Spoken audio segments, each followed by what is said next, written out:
How old was she when you started to date her? 15. He was 23. She was underage. A doomed affair that ended in bitterness and grief. She had a sexual relationship with a very close friend of mine. Did you have sexual relations with anyone other than him? No. When you fool around with jailbait, you sort of accept the... Right? Yes. Now, Miss Atkinson, this is your mother? Mm-hmm. You're 17 now. Yes, I am. So this suit was really filed by you on behalf of your daughter. You say that you loaned him money. Loaned him $2,000. For what? Repairs on his pickup truck. Bills that I paid for him. Like what? Gas and power. Very, very, very often he would take me to the bank to get $20 out so he could get back and forth to work for a night. I have a copy of all my bank receipts for the time that we were dating. Where did you meet him? He is an old friend of mine's boyfriend's brother.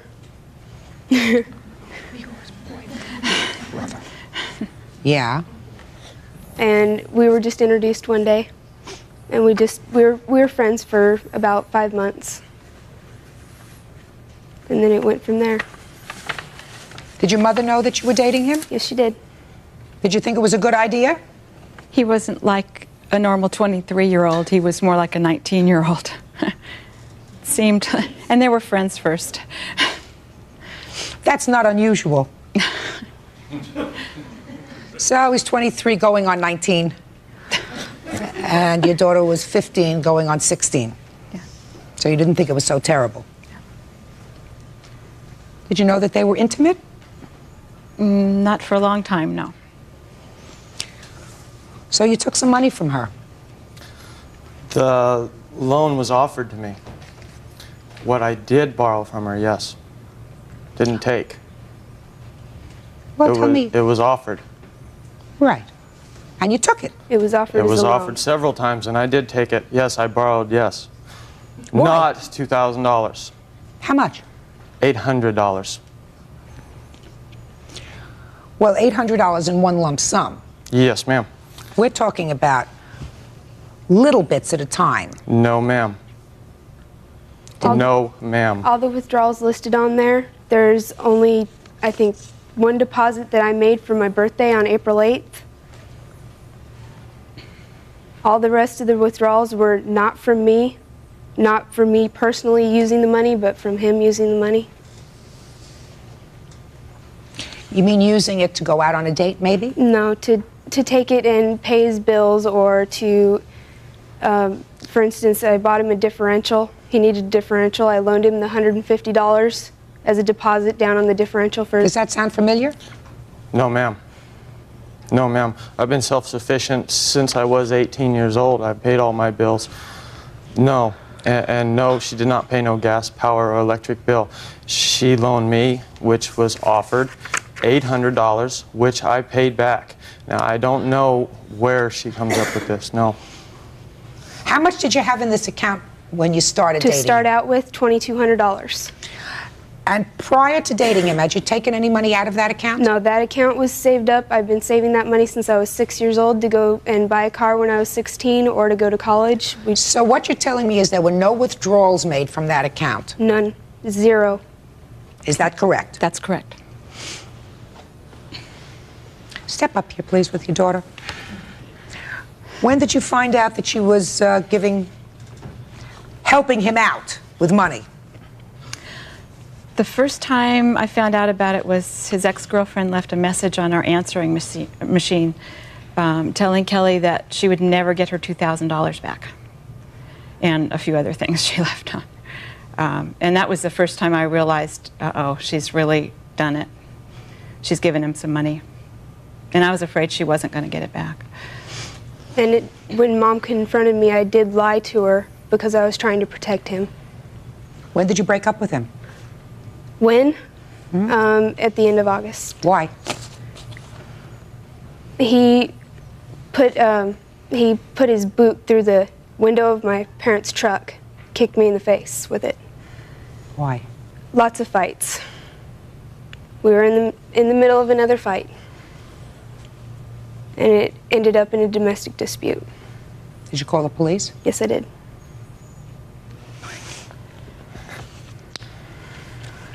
In addition to the $2,000 that you say you took out of your account and gave to him, you're suing for $5,000 and the other for medical bills. For what?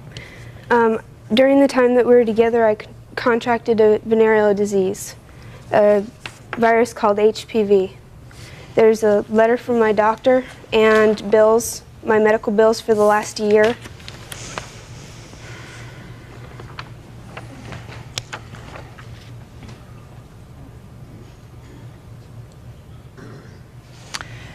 Did you have sexual relations with anyone other than him during this period of time? No. What are you laughing about? Why is that a funny question? No, just like that, no, no. Well, if you have some information that she had sexual relations with somebody else, I'll hear you, sir. She had a sexual relationship with a very close friend of mine. When? When? During the time that we were dating. Okay? The money that she loaned me, the $800, okay, yes, I did pay back. This was a doorway to open the account, and once the money had started being removed, the $800 that was loaned to me, then she went ahead and removed more money. Okay, whenever I caught up to this, and I confronted her about this, you know, spending money to go here, go there, I said, Kelly, you can't do that. That's not right. Show me proof that you paid back the $800. Show me proof that I borrowed $2,000. Judge Judy continues in a moment. When you fool around with jailbait, you sort of accept the consequences of that, sir.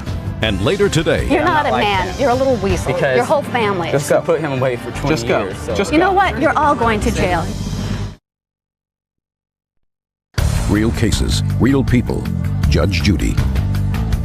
Kelly Atkinson is suing her former boyfriend, Daniel Cope, for money he took when they were dating.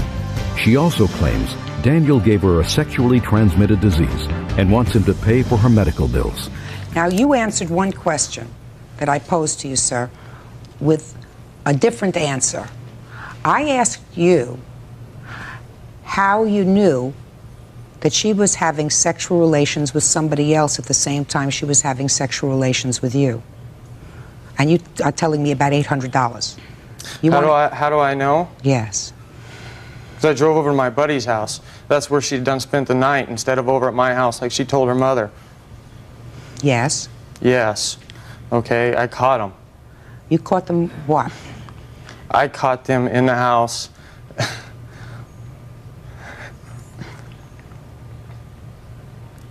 Half dressed.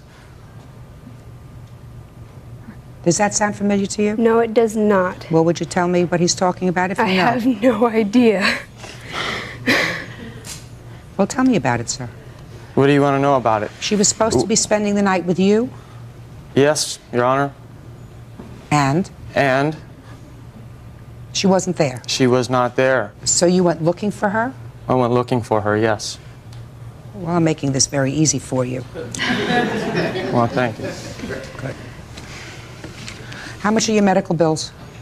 So far out of pocket is $895. And I'm going to need many more. Well, you know, you're partially responsible, madam. So's your mother.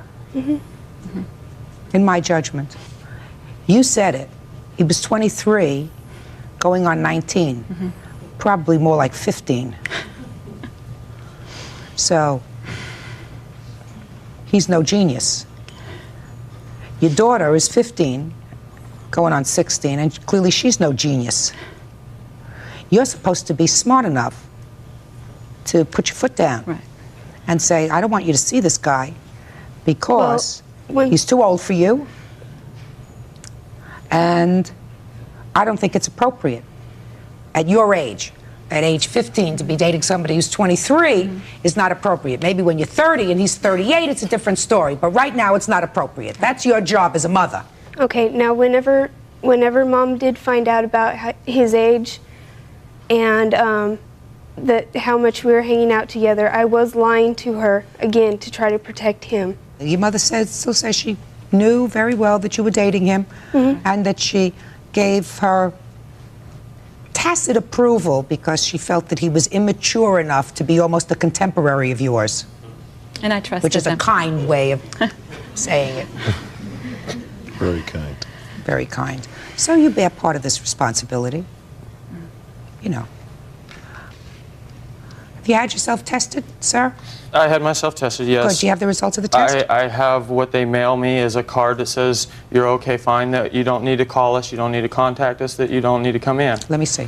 Okay, this does not say nothing, but it's a mailer, all right? Well, it doesn't say anything. What are you giving it to me for? That's the only thing that I do have. Okay, if otherwise I'd have been notified, say, you know, I'd have gotten a phone call saying, come in, we need to discuss this. What made you go here for blood tests, sir? Because I started a new relationship and I wanted to get tested. I wanted to make sure that, you know, before I have an intimate relationship with anybody, that I do not have a problem.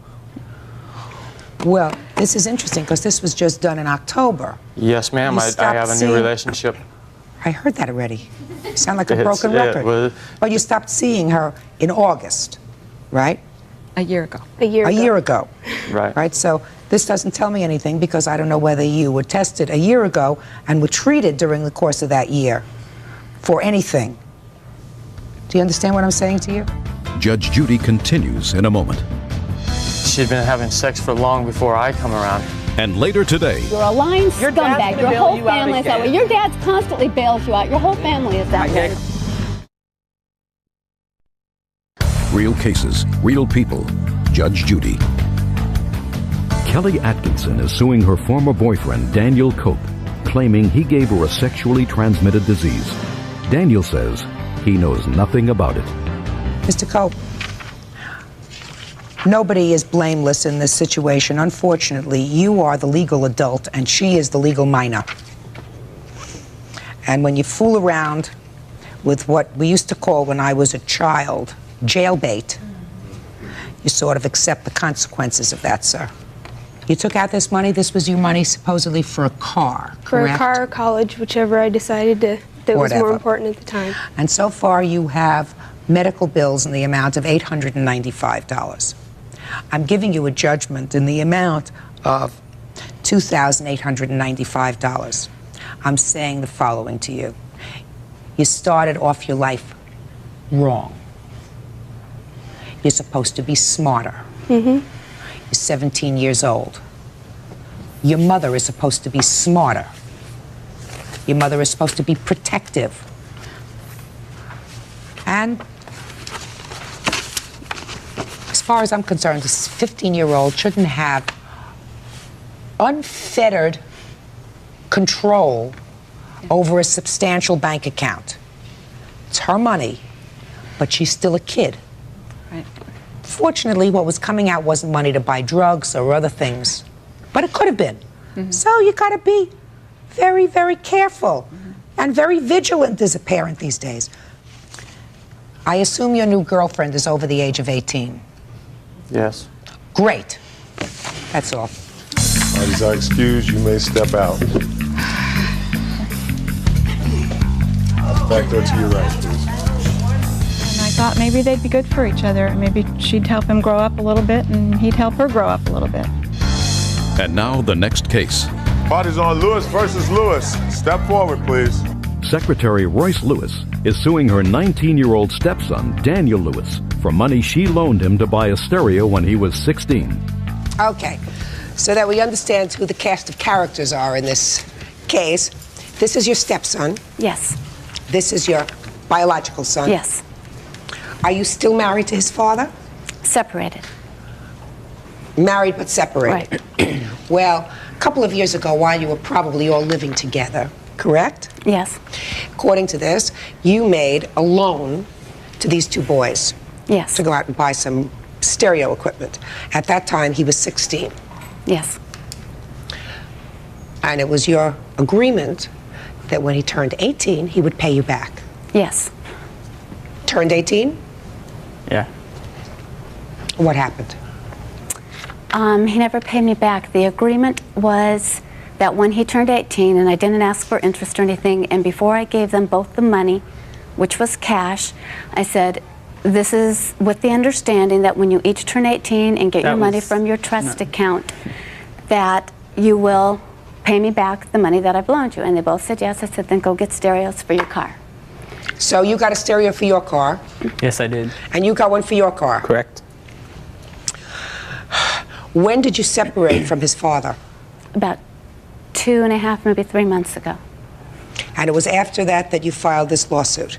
Right. I told him I was going to the time we were together, and he said I couldn't because he's a pastor of a church and it's his son, and I wasn't allowed to. I said he owes me the money and he's not paying it, and you're not doing anything to get it. Well, but the marriage was already on. Right. Going. No, actually, no, it wasn't. Well, But then I'm going to tell you something. If you threaten to sue your Well, no, husband's son, that's a good time for marriage to start to go south. well, I didn't threaten immediately. I said somehow something has to happen here. It's not right that he's getting away with all this. Okay. Okay. Our agreement, basically there was no agreement. She came up to, I did not ask for the money. I did not ask for anything from her.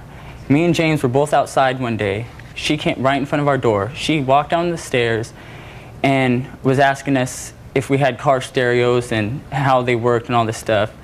And she says, well, do you guys want to go down and get new CD players? And of course, I'm 16 years old. You know, I would love to have a new CD player for my car. So she gave us a blank check, said she told us how much we could spend. Me and James went down, got the same exact CD player. I came home, installed it in my car. Later that night, sitting in my room, she walked through the door and then told me that when I was 18, I could pay her back That's a total lie. Just I was getting my settlement, okay? So what did you say to her at that point? Actually, I never said anything. I never actually said, okay, yes, I will do this, yes, I won't. But the thing is also, even if I had agreed to that, I moved up to Sacramento shortly before I turned 18. When I turned 18, I never heard nothing. To this very day, she has never verbally asked me for that money. That is a total lie. His dad has talked to him. Not since. Not talking about his dad. He said to you. My dad left her 2 months ago, and that is when this is happening. And she's suing 4 of my dad's friends. Judge Judy continues in a moment. Have fun in jail because that's where you're going. Miss Lewis, a minor cannot make a contract. When he was 16 years old, he could not have entered into a contract, either oral or written, with you for anything. And there are times when, if you enter into an agreement when you're a minor, and if you ratify it later when you turn 18 or 21, depending upon the jurisdiction, then it can become enforceable. But he did not do that. He did not ratify it when he became 18. You cannot make a contract with a minor who is 16 and expect it to be enforced in a court. This lawsuit is dismissed. That's all. Well, he's excused. You may step out. That's back. Angie, You got my case next, buddy. Yeah, I've already reported you to Wells Fargo. I really Bank for don't the care. check you forwarded. I really don't care. Judge Judy will continue in a moment. And on the next Judge Judy. You wouldn't have even had that money if it wasn't for me. I got said it you will because pay. your son can't You drive and got in a car accident. Shut up, you. Why can't you be a man and pay the money You back? lied to your dad. Because you can't hold I the lied to my job. dad. Yes, you lied to your dad. You said you didn't get the money out of the trust account. I called the bank. You got it. Yeah, Then I you did lied get it. and said- The only thing then was I you got lied it 3 months after I turned 18 because I couldn't. But what does because that you were matter? too stupid to figure out how to does get that it on your matter? own. I know you can't do contracts with minors. I'm not stupid.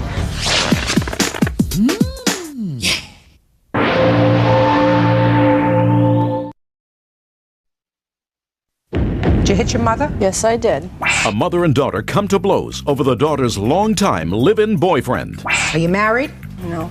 I didn't want to rush Amy into a marriage situation, into a full commitment. What do you think a 2- and a 4-year-old are? A commitment. You have to make a mental commitment to get married, but not to have two. Versus Murphy. Parties have been sworn in, Judge. You may be seated, sir. Have a seat, sir. It's your daughter. Yes. Your complaint alleges that your daughter broke your glasses during an altercation that you were having. Yes, ma'am. And I'm going to get to the reason why you would sue her for the damage to your glasses, for the new glasses in a minute. I have a countersuit by you for the destruction of a fish tank and the fish and the filter and everything else against your mother. I think you're probably suing the wrong person, because I don't think she destroyed your fish tank, right? Right. So let's start at the beginning. How did this tragedy start? Amy had written to me in May and asked to come and live with us. They wanted to relocate from Vermont. Who's they? Amy and Jeff and my grandchildren. Jeff. Yes. And so Sit down. I allowed them to come in, and we were all getting along just fine. And then Amy decided that she was no longer going to be associated with Jeff, so she kicked him out of my house. Well, 2 weeks went by, and he said that he wasn't going to support his grandchildren. And with my rising utility bills, I asked him to move those fish out of my house. Okay, we sort of missed a step. When they moved in not only with their children, Yes, but with a fish tank. big fish tanks. How big? About as big as this table. One of them was, and then the other one was about this big. Full of fish. There were only 4 fish. Okay. But a big tank. Big tanks. Okay. All right. So you decided that the electric bills were too high. Mm-hmm. So you told him to get his fish tank out Just of the to house. move the fish, and I would take care of the children and Amy. Okay. What happened? He didn't. He didn't, no. For about 2 weeks, we all tried to get him to move those fish, and he wouldn't. And then on the night of August 3rd, Edward, That's your boyfriend? yes, ma'am, unplugged the fish tank, both of them. Amy discovered that they were unplugged, plugged them back in. Now, I And the wasn't 4 here fish at were the still time. alive at that point. Yeah, Big fish, little fish? big fish. Big. Big fish. She plugged them back in, and Edward kind of got a little upset and started throwing things out the door. You mean the fish tank out the door? Just the filters, the pump, and lights. Wrong. Right? Right. Right. That's what I said that evening. That Wrong. That he was if I wrong. would have been there, I don't think it would have happened. So you weren't there No, when he I threw was it. not. And then your daughter came in. Well, she called me at a friend's house to give me grief. And then I went home, and about a half an hour later, Amy comes through my bedroom door just a screeching. And we ended up in my other daughter's bedroom, and we were still screeching at each other. And she just started hitting me. And your glasses fell off. They broke off. They broke off. Where did she hit you? About the head and shoulders. Mm-hmm. And then after that, I restrained her on my daughter's bed. And we were screeching a little more. And next thing I know, she pops me in the mouth about 5 or 6 times after that. Had you ever had that kind of physical altercation with your daughter before, Miss No. Beers? It was the first time. Yes. How old are you? I'm 20. How many kids do you have? I have 2. How old are they? My daughter's going to be 2 in December, and my son's going to be 4 in February. So you were 16 when your son was born. Yes. He's the father of both children? Yes. You work? Yep. That's a start. What do you do? Carpentry and fishing, commercial fishing. You make a living? Mm-hmm. Good. Are you married? No. Nope. Stand up here. Why? I didn't want to rush Amy into a marriage situation, into a full commitment type thing. I want it to be, her decision as well as mine. And she, being young, I wasn't going to rush her into making a full commitment like that.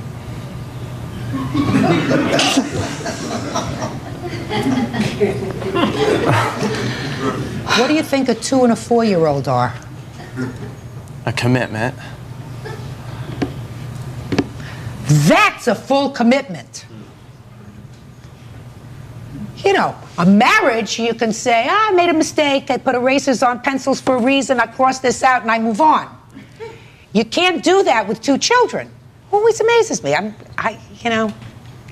not from this generation. From a different time. Different time. You have to make a mental commitment to get married, but not to have 2 children together. We want to get married. What? But it's not that easy. Why is it not Why is it not that easy? Because we've had a rough time.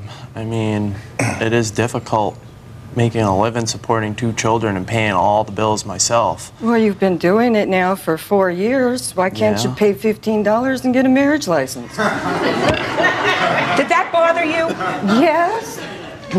Huh? Yes. Judge Judy continues in a moment. I think you have to forgive each other. Just sick and tired of getting hurt. I've been through too much in my life, and I have 2 kids, and I'm trying to do the best I can with them. Real cases, real people. Judge Judy. Terry Beers is suing her daughter, Amy Murphy, because she broke her eyeglasses during a fight over 2 fish tanks. Amy claims her mother caused the fight, and she only pushed her in self-defense. Now, Amy. Yes. Did you hit your mother? Yes, I did. Why? Because she would not get off me, and I kept on telling her to get off me. I wasn't on her at that time. She was quiet. I'm now you have sorry. to be quiet, Miss Beers. She was on you how, Amy? She pinned me down to my sister's bed, and she had me locked down. Well, how did it start? How did it start? You came home, you were angry. Yes, but... So you walk in the door, you're angry. Tell me what happened. I went into my mother's room, and I did ask for an explanation. How did you ask? I said it with a tone, but I wasn't screaming, though. Okay. But Ed, both of these people were drunk at this time, too.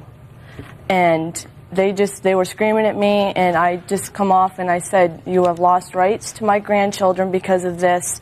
And I walked out of the room, and I started to go get some clothes for the kids. Ed came in the room first, and he was hollering at me, and he was in my face hollering at me, and he wouldn't back away from me. And my mother came in the room, and I was going to walk downstairs, and she blocked the doorway and said I wasn't going anywhere, little missy. And Ed had approached me, and my mother was in my face. Both of them were screaming at me, and these 2 people are drunk in front of me, screaming at me, and I was asking them nicely, and then I went to screaming to tell them to get them out of my face, and they wouldn't. I was scared. So what did you do, Amy? What did I do? Amy, look at me. Look at me and tell me what you did. I went towards the doorway, and my mother blocked the door, and I backed up. And she got in my face some more. And you pushed her? Yes, I pushed her away from me. But it was a push, just get away from me, please. And she pushed me back. I pushed her, she pushed me back. And I ended up on the bed, and she pinned me there. And I kept on telling her to get off me. I was screaming. I was crying for her to get off me. I have 2 bars in my back. And she was hurting me. And through everything that I've been through in my life, this woman did not deserve to do that to me. Everybody was hot, Amy? Yes, everyone was. Everyone was angry. And you were hot over a fish tank? It wasn't really the fish tank, it was the point behind it. Which was?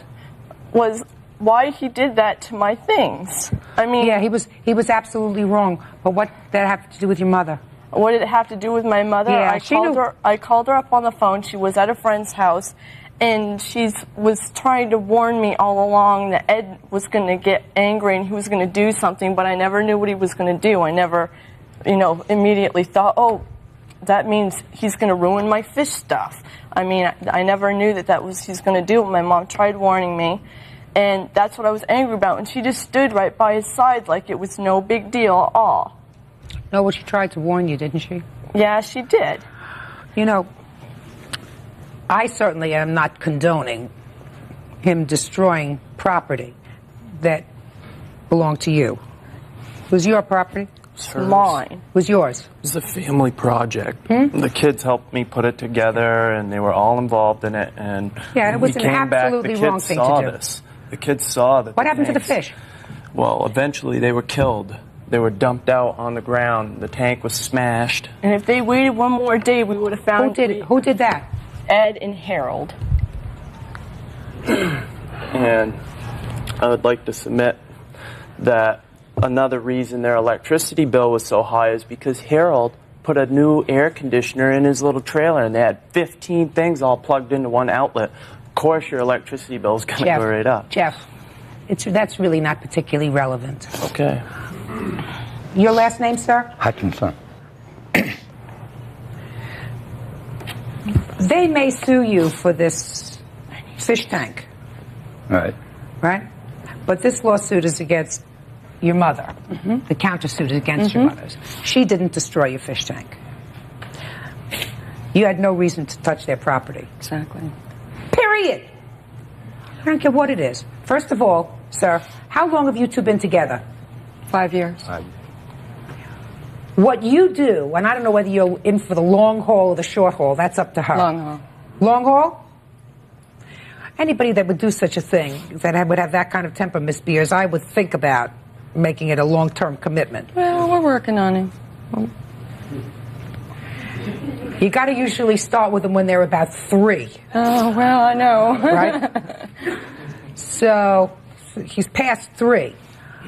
But you see, Ed, what you did affected her relationship with her daughter. My sense is that you had a baby when you were 16, became pregnant when you were 15. There was probably a lot of turmoil in your house. That a fair statement? Was your mother supportive of you? No.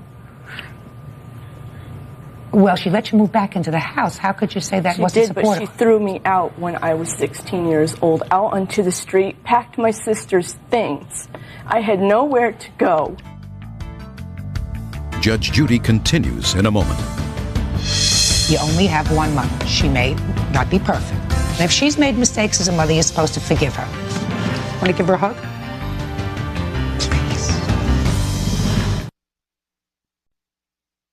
Real cases, real people. Judge Judy.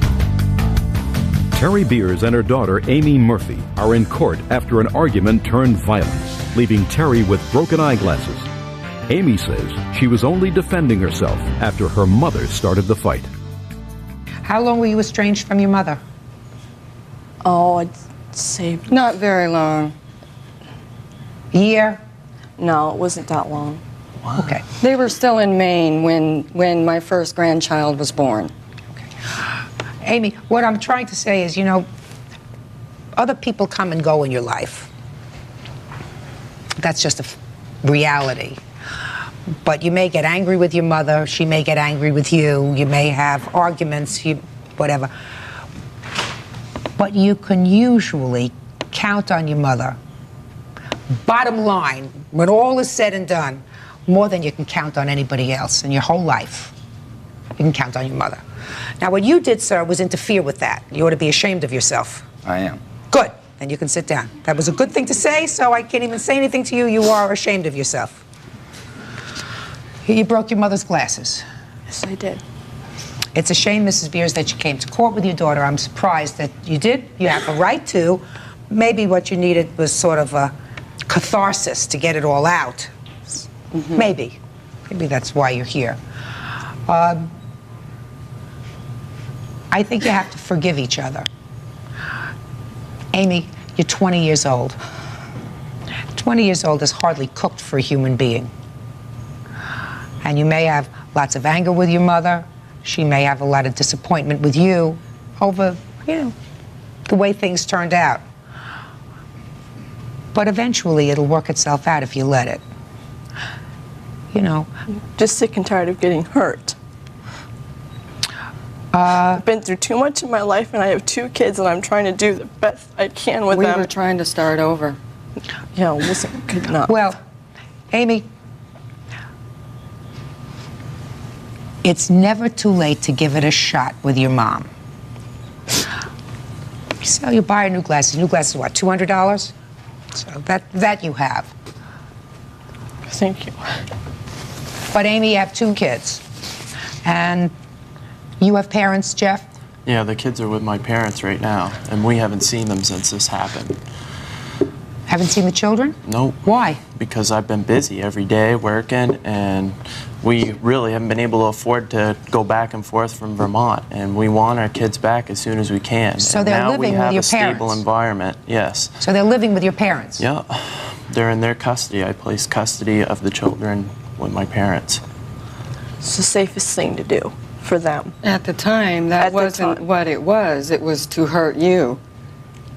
What? I don't This understand. is what Amy came home and told me, that he was taking the kids away to hurt Amy because he wouldn't take her back. Well, they have clearly had some difficulty. This is true. Judge Judy, yeah. we agreed together to give custody of the kids to my parents, and it was a decision. We decided to take the kids out of Ed and Terry's then house Amy's because it was not a fit environment for our children. Well, Jeff, I don't necessarily disagree with you because I don't think that the kind of environment where you have this kind of hostility is a good place for children.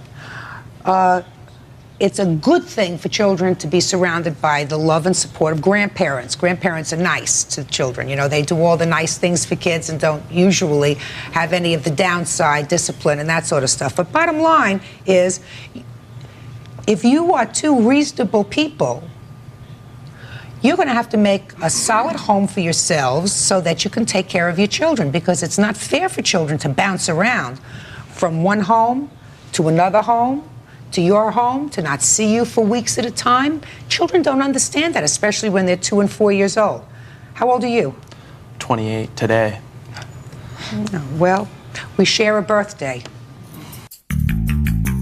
Judge Judy is ready to rule.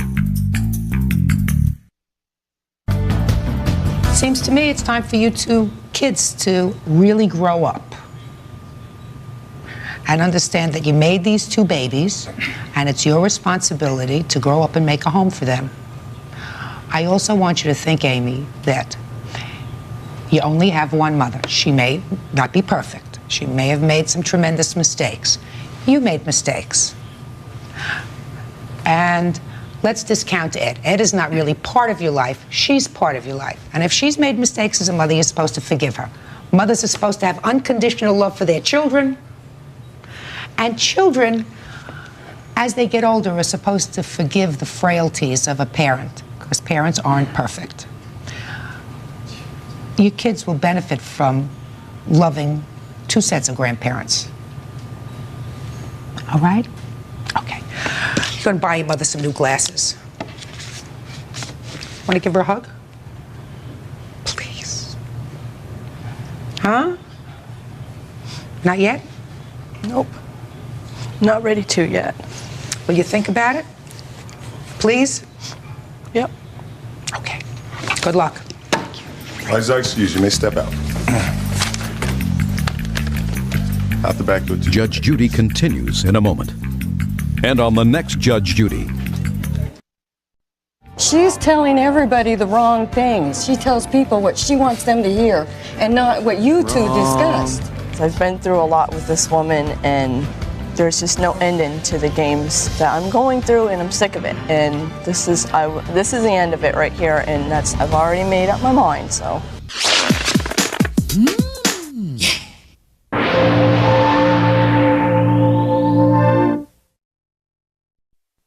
He's kicking it with me and everything. He's kicking it with Yeah, she's hanging out with me. He told her he'd keep their intimate secret from her boyfriend for a price. And he's raising sand. In English. In other words, he's being very hostile. Kicking it, I didn't understand. Raising sand, I don't understand. But I want to ask you if you understand this phrase. She met mortgage broker Mark Taylor in a nightclub and later loaned him money, which he never repaid. Order, all rise. Quiet in the courtroom, please, all rise. Excuse me. They don't care. Judges number 179 on the calendar, the matter of Ramos versus Taylor. I care, Bird. Okay.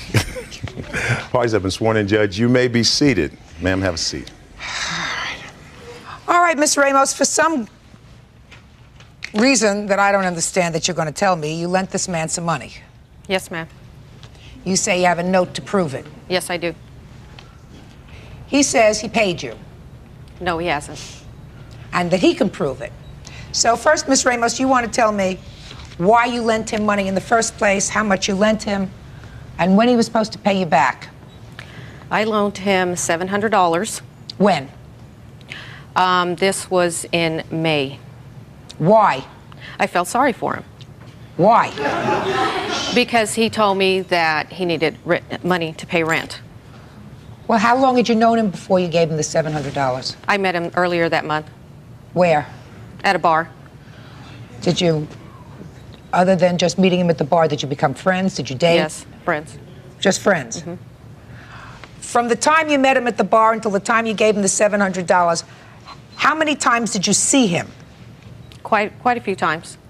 2 times, 3 times, 5 times, 10 times? Probably about 10 times. Where did you see him? I'm trying to figure out why you would lend him $700. Where did I see him? Yeah. I would call him, and then we made arrangements to for my mortgage loan. Is that your business, sir? Yes, it is, Your Honor. You're a mortgage broker? Yes, I am. How long have you been a mortgage broker? 2.5 years. How many mortgages have you brokered? I'll probably, on an estimate, if the market's doing good, about 10 to 15 a month, if I'm lucky. And you've been lucky? Yeah. Yeah? So what'd you need $700 for from her? Well, what happened, basically, is I met her and a friend at a bar, okay? I was talking to the friend at first, and then I told her, I said, I'm not going to be disrespectful. I'd like to talk to you, but no dice. Well, this continued. We called each other for lunch. We seen each other for lunch, and she's kicking it with me and everything. And she's what? She's hanging out with me. You know, we went to lunch together. We were sitting there talking. Did you say she's kicking it with Yeah, that's just what she's doing. So, you know, to make a long story short, we got to talking about some personal things, and we made an agreement. She said she didn't have to go back to work. Went to the house. We spent the night with each other, okay? It's not 10 or 15 times. She's at my house every day. She took me to work every day. So what was happening is during this time, I left one company to start another one. They were having some problems with their payroll, so I asked her to do me a favor. She did it, and I said, no problem, I would pay her back. She's saying I never gave her any money. I did give her a form of $200 in cash when they had paid me, okay? During this time... Prove it. Oh, well, you know, she knows I gave it to her, and I'm not going to fight that. But during this time, I made an agreement with her. I told her, I said, well, Diana, check this out. I have a compensation agreement. I could lower my fees and what I'm going to charge you for the loan. And if you take that form of payment that way, you know, then I won't owe you anything. She agreed to it, okay? Then the holiday kicked off. 4th of July, she calls me up, 911 on my pager. I call her back.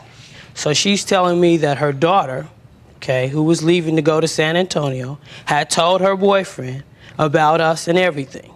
So the boyfriend's on the phone, and he's raising sand and this, that, and the other. Raising so I asked her, you know, kicking in. Basically. Just a second, let me get this. I like to learn something new every day, sir. Kicking in. Kicking it. Kicking it. Kicking it. Kicking it. Kicking it. And raising sand. Yeah. Raising sand. In English. In other words, he's being very hostile. Shh. Order. Okay? He's being very hostile about this situation that he's been told about me and her being together and sleeping with each other. So I asked her, what do you want me to do? And she said, well, I don't want you to tell him. I said, you know that's going to cost you. Okay, she agreed to it. I said, you know that's going to cost you to keep my mouth shut because I was getting tired of being the number 2 guy. Let me try to understand this in English. You say that the loan that she made to you of $700 was forgiven by her because you agreed to, just don't shake your head anything, I'm just trying to understand this, because you agreed to keep your mouth shut and not tell her boyfriend that you had slept with her. Exactly. Exactly! Mr. Taylor, kicking it, I didn't understand. raising sand? Raising sand. Raising sand, I don't understand. But I want to ask you if you understand the following phrase. Did you ever hear this phrase? Blackmail. No, it wasn't blackmailing her. Not at all, because she asked me not to tell him. When she called me, I asked her what was this about. She said, Jennifer told John Gotcha, I understand what's going that. on. Okay, so I wasn't blackmailing anyone. Somebody told the boyfriend, according to you, I'm not even going to ask you if this is true, but somebody told the boyfriend, she asked you not to confirm that with the boyfriend. Yeah. And you said, I'll do it. I'll tell him it's not true if you forgive this loan. It wasn't in part of the loan. When I said you're going to pay for that, it had nothing to do with Well, with I the don't loan understand. What is part the of it. pay? You're going to pay for this. What did that mean? In other words, what I meant to her, she was going to pay for it, is that we were going to have a long talk about me having to, bow down and not tell him what really was going on. Because the thing about it was, I felt like I was going to pay for it, because when I seen him... Just a second, Mr. Taylor. Were you hurt and offended, sir? Yeah, I was. Were you mortally wounded? No. You don't look as if you were mortally wounded, sir. Oh, I wasn't? It doesn't appear to me as if you were mortally wounded, sir. So let me understand this. You had, according to you, an evening of frolic with the plaintiff. It was more Plus, than an evening. Let's say 2 evenings. Let's say 5 evenings. Every night for the last Every 3 night. weeks. You had every night a frolic with the plaintiff. Yeah. And she had every night a frolic with you. There you go. Good. And you have her $700. No. Wrong. Oh, yeah? Judge Judy continues in a moment. He wanted a relationship with me. And I didn't want anything to do with him. You're right. It takes two to tango. She had to do something. And later today, I don't think that it's right for anybody to slash anybody's tires. So if you did that, that was really, really wrong. Do you understand? Yes, I do. Very, very bad. real cases, real people. Judge Judy. Mortgage broker Mark Taylor claims Diana Ramos is angry that he broke off their secret affair.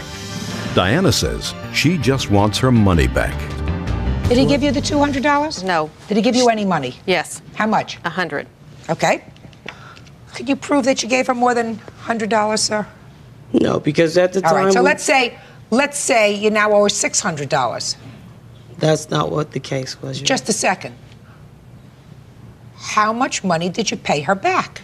I gave her $100 in cash, and then I gave her on 2 occasions $50. So it's totaling to $200, and she knows it because she took me to cash the checks when I gave it to her. Assuming that that's true, that you gave her $200, where's the other 5? I agreed to, as a part of this mortgage loan, because I have a compensation agreement on her, as well as a good faith estimate that was provided, and a mortgage origination statement. And I said, look, I'll deduct the difference of the money of what I owe you off the fees. I didn't hear anything else about it. Did you agree to it? Did you agree to that? No. Did you buy this house? No. She's still You didn't buy the house? No, I didn't agree to anything. Well, so what did she get from it, sir?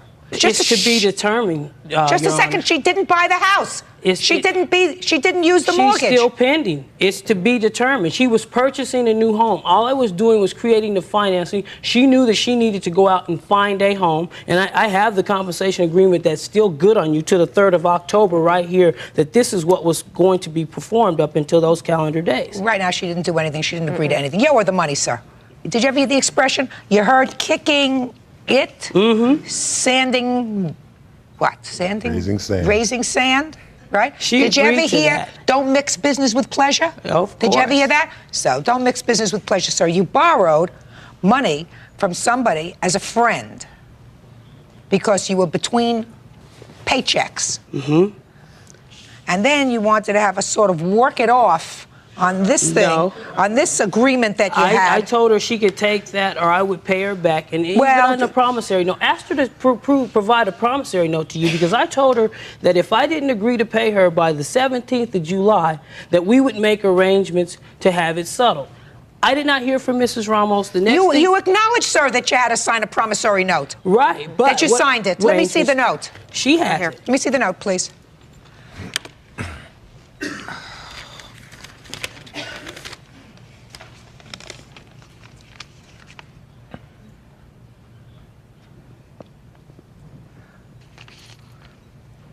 You were supposed to pay her, sir, half by the 17th of July. Did you pay her half? Correct. No. Good. Then you defaulted. That's because she had made other arrangements with me prior to that date. I don't believe you. Okay. Well, I don't believe you. I don't believe you. Mm-hmm. I don't believe you. I don't believe you. I Then think when I was served the paper, she documented on there that she failed to call me. That is not what the case was. She called my place of employment and personally put this through someone else. I called her place of employment, told them, look, we're having a personal problem over something. I would like it's for her not a personal problem, sir. She lent you $700. You were supposed to pay for it 2.5 months ago. You didn't pay for it. And then you started to do a tap dance. You said, I won't tell your boyfriend, but it's going to cost you. No, that B, that's wasn't the according to case. you. You said that 2 seconds ago, sir. Yeah. B, we'll work it out in this deal. I'll take less in my commission. I'll take less in my commission than I would ordinarily charge you, and we'll call it even. As far as I'm concerned, Mr. Taylor, if a friend lends you $700 in your time of need, you ought to do this mortgage agreement for no commission. No. No, listen to me, sir. For nothing. If you were in a bind, okay. If you were in a bind, as you were, I'm sure that you wouldn't go and ask this lady for money if you weren't really in a bind. And she helped you. That's not how that went off. It would seem to me, that's what you said. You said I was between checks and I needed some help. She volunteered to do it. Judgment in this case is for the plaintiff in the amount of $700. Get him out of here. Parties are excused. Yeah. Step out.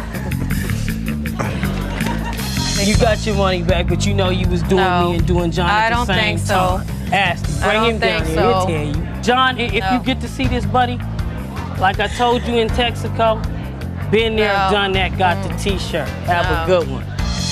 And now the next case. All parties on Taylor versus Lee. Step forward, please. 19-year-old Crystal Taylor is suing her ex-boyfriend Fred Lee because he didn't pay his phone bill. He says Crystal slashed his tires. This used to be your boyfriend. Yes, it did. That's past tense. Yes, it's past. Your complaint says you let him put a phone in your name. Yes. Big mistake. I know now. He didn't pay the bill? No, he didn't. He didn't pay a couple of bills. And the total on that phone is now? $967 and some change. And you say? I intended on paying the phone bill, but she came up to my job and slashed 3 of my tires. Mm-hmm. So that's when I decided not to pay the bill, because the three tires that she slashed, the 3 tires that she slashed came up to $340 a piece, Sir, which was over $1,200. I read that in your answer, that you paid $350 a piece for tires. Mm-hmm. Why didn't you get some cheaper ones? Hey, don't speak to him. Okay. Bird, I haven't bought tires in a while, and I know about inflation. Did you ever hear of tires that cost $350 a piece? Not on any vehicle I've ever driven. What kind of car is it that you drive, sir? An Acura Legend Coupe, a very expensive car, and the wheels are very expensive too. You mean, when did you buy these tires, sir? May 6th. Why didn't you pay the phone bill instead of buying the tires? Exactly. Shut! Hey! Okay. Do I look like I need help? I would suggest you be quiet. Okay, I'm sorry. If you're winning, you're supposed to be quiet. Judge Judy will continue in a moment. If you owe somebody, you can find yourself a 1965 VW Bug with $50 tires and make sure that your obligations are paid for. Real cases, real people. Judge Judy. 19-year-old Crystal Taylor is suing her ex-boyfriend Fred Lee because he didn't pay his phone bill. He says Crystal slashed his tires. Why didn't you pay the phone bill instead of buying $350 tires for your Acura? The phone bill wasn't due at that time. Yeah, oh. When the phone bill came... No, just a second. The phone bill was over an extended period of time, Mr. Lee. Are you telling me that you paid the phone bill each month and that it was 1 month that it was $967? No, actually it was... Let me see the phone bills. How many times did you pay the phone bill, sir? I paid the phone bill a couple of times. How many is a couple? I don't know, 3, 4, 5 times. Let me see proof I don't of have the it. exact Let me proof. see you. Let me I don't see your have proof. at all. All right. Basically, I went tit for tat. The bill came, she slashed my tires. I felt we were even. Let me explain something to you, sir. Okay. Let's talk about her bill, her April bill. Okay. The prior balance that you owed in April was $80. Yeah. Then you had a Pacific Bell charge for $355.21. That's in April. In June, sir, the current charges on your phone were $163. Okay. But the total due was $967.90, with a prior unpaid balance of $804.58. So it doesn't look to me as if you ever paid this bill. Ever. Now, you never paid the bill. I was gonna pay the bill. Listen, did you ever hear the expression, shoulda, woulda, coulda? Yeah. I should have done that. I She could have shouldn't have done slashed my tires. Just a second. Just a second. Did you see her slash your tires? I have a witness. Did you see her slash your tires? I was at work doing my job. Listen, I don't think that it's right for anybody to slash anybody's tires. Especially at the amount that I paid. Absolutely right. Now, because that would be, if you did that, if you did that, She did. if you did that, it would be taking the law in your own hands. Which she Do you did. Hey, so if you did that, that was really, really wrong to slash his $350 a piece tires that he bought instead of paying the phone bill, which is in your name. That would have been a very, very bad thing to do. Do you understand? Yes, I do. Very, very bad. But he doesn't have any proof that you did that. He thinks that you did that, but he doesn't have any proof. Why would I tell you I slashed your tires? You told me. I didn't tell you that. I don't believe and that. We're not Shay, in court for them tires. We're not in court for that. Miss Taylor, You will be. if you open your won't. mouth again, you're going to be a very unhappy person. Okay, I'm sorry. Judge Judy is ready to rule.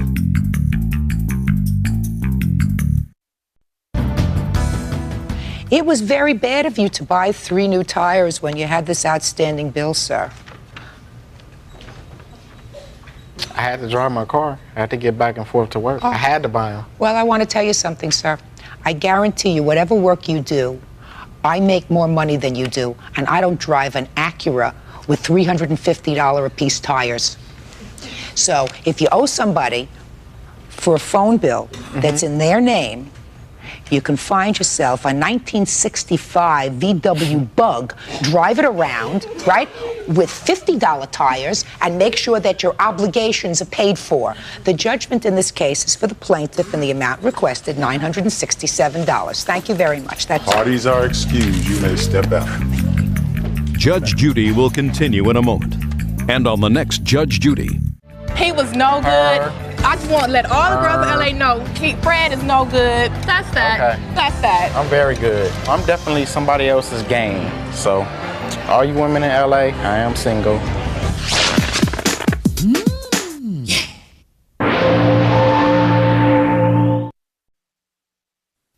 Sometimes you have good bosses and sometimes you don't. The restaurant manager says her teenage employee cut her head open with a telephone.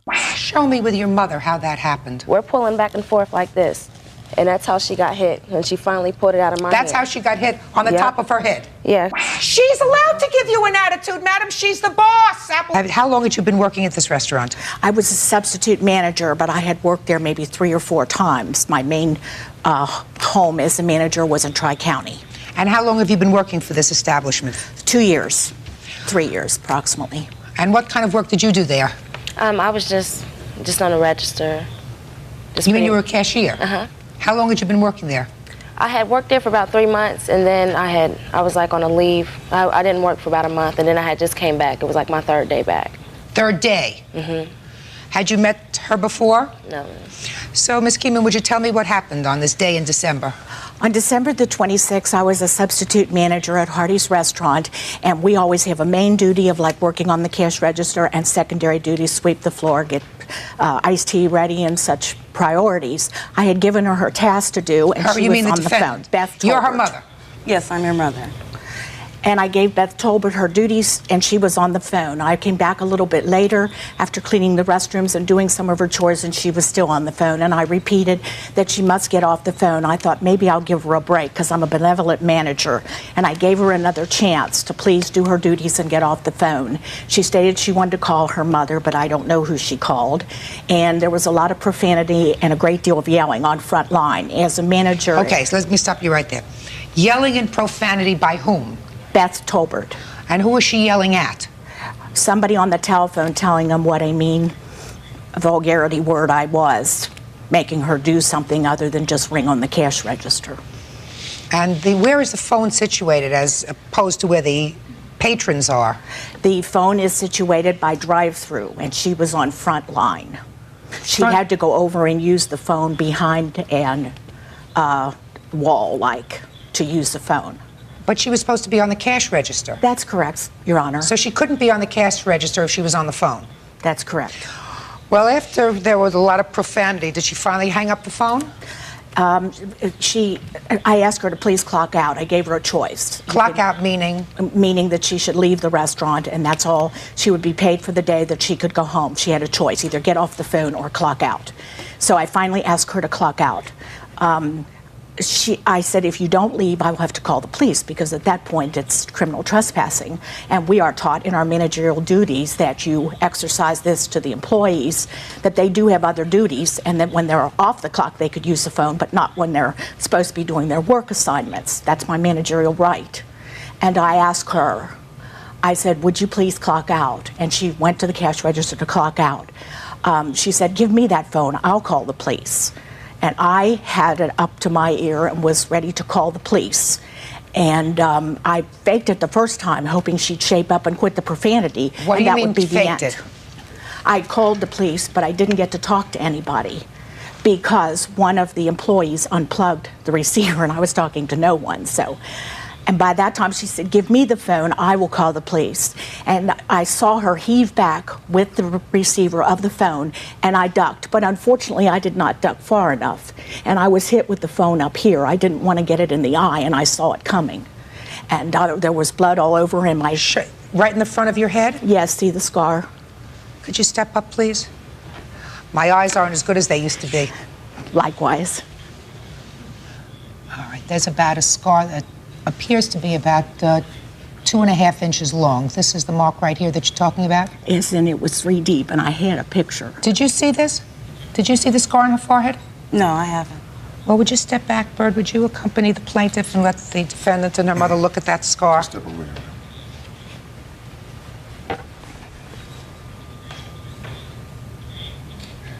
Okay. You had stitches in your head? Yes. How many? I had 12 to 14 on the top layer, and they told me it was 3 deep. I have no idea what the total is. I have medical reports. How long were you out of work? I was out of work. I was told to stay off by 3 weeks.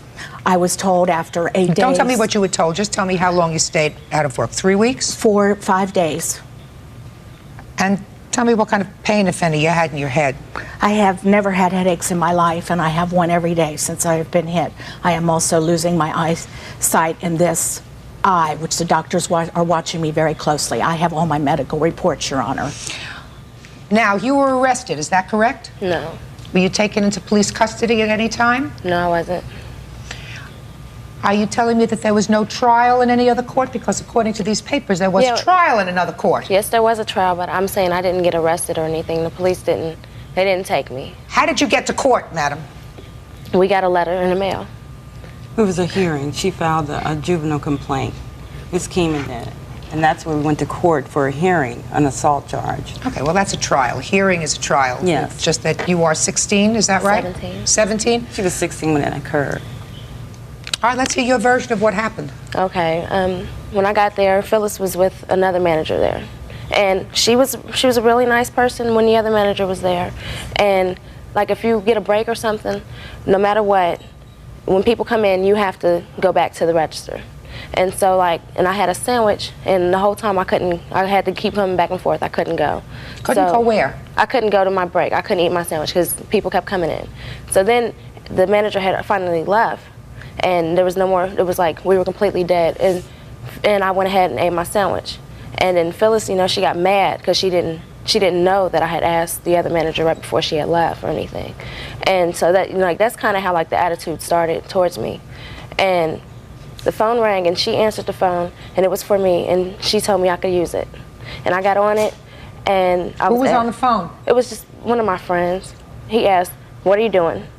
"Nothing, working." And then she runs back, "Get off the phone now. You can't be sitting here talking about me," and all this stuff. And I hadn't said a thing about her. And, you know, I got off the phone, and I was told to sweep behind the counter. So I said, okay. And while I was sweeping and everything, she was like over by the bathrooms, just screaming something at us, and we couldn't hear her. And you know, and what do you mean you couldn't hear? If she was screaming, how could you not hear her? We could hear her yelling, but we couldn't hear what she was saying. Judge Judy continues in a moment. She's allowed to give you an attitude, madam. She's the boss, applesauce. Real cases, real people. Judge Judy. Restaurant manager Phyllis Keeman is suing her former employee Bethany Tolbert, claiming she split her head open. Bethany says it was an accident. You said she was screaming at you, but how do you know she was screaming at you if she was screaming at all if you couldn't hear her? No, I'm saying that she was yelling. She was just yelling something towards us when we didn't know what she was saying. And then she came up to the front. She finally came up, and she got like directly in front of me, and she screamed it again. And so she screamed what? She screamed to get over and mop this effing floor now. And so I heard her, but I said, "What you say?" Because, you know, because I was kind of upset because, you know, she was right in my face. And so she said, "Yo, you didn't hear that?" And so she repeated it again. And I told her I was sweeping the floor, and I said, "You know, so you really don't have to speak to me that way." And she said, "Oh, I'll talk to you how the F I want to talk to you," and all this stuff. And so that's when me and her started arguing. And so she told me to clock out. And the thing with that job is that on any hour, there's like a print off that goes off, and it's 5 minutes before and 5 minutes after, and you can't clock out within that 10 minutes. And it was 8 o'clock on the dot, and I couldn't clock out. And I told her, and she said, so she picked up the phone and said she was calling the police. Then she hung up the phone. She got on the phone and said she had an insubordinate employee and she wanted her arrested, and hung up the phone. That's all she said. And so, and I kept telling her, you know, I couldn't clock out. She's like, "Get out of here." She's screaming and everything, acting like I was gonna hurt her or something. And I'm like 12 feet away from her. So I said, well, look, I said, you need to call them back and tell them that I have 5 minutes, and I'll leave in 5 minutes, because we have always been we were told that we're not allowed to let any managers clock on ring in on our registers. We're not allowed to let anybody clock us out, and no matter what the reason is. So I couldn't clock out, and I didn't know her either. And so, you know, I said, well, I'll call him. I said, I'll call him back. And so I went and I picked up the phone. The phone was on the receiver. I picked up the phone. She grabbed me and started shaking me. And that's how we were pulling each other like this. And she finally pulled the phone out of my hand. And that's how she got hit. Show me with your mother how that happened. Let's say your mother is the plaintiff. Show me, Miss Tolbert, because that's what you said in your answer. You just showed me this motion that you were tugging over the phone. So show me how she got hit on the top of the head. Okay, she's shorter than me. It's like the way. Use the cup as the phone. All right. Okay, so this would be the phone, and I'm holding it. And I'm pulling it like this, and she's holding me here. Just, would you do that, please? What I do? I grab the phone. Okay, she's grabbing me here and on my wrist. Mm-hmm. And we're pulling back and forth like this. And that's how she got hit, and she finally pulled it out of my hand. That's how she got hit, on the top of her head? Yeah, she's shorter than me. Now, you weren't there, is that right? That's correct, I wasn't. Do you know anything about this case? Yes, ma'am. From your daughter? From the testimonies that I've heard, all of them. I've heard the testimony. I don't have to rely on anybody else's hearing the testimony of the witnesses. I'm relying on common sense. You do not get, if you're struggling over a telephone, a gash to the top of the head that's 3 inches long. You don't get that. I've heard this lady testify. It doesn't sound to me as if this is the kind of lady who is going to use the F word over and over again in speaking to your daughter. I want to tell you that. Just doesn't strike me that way.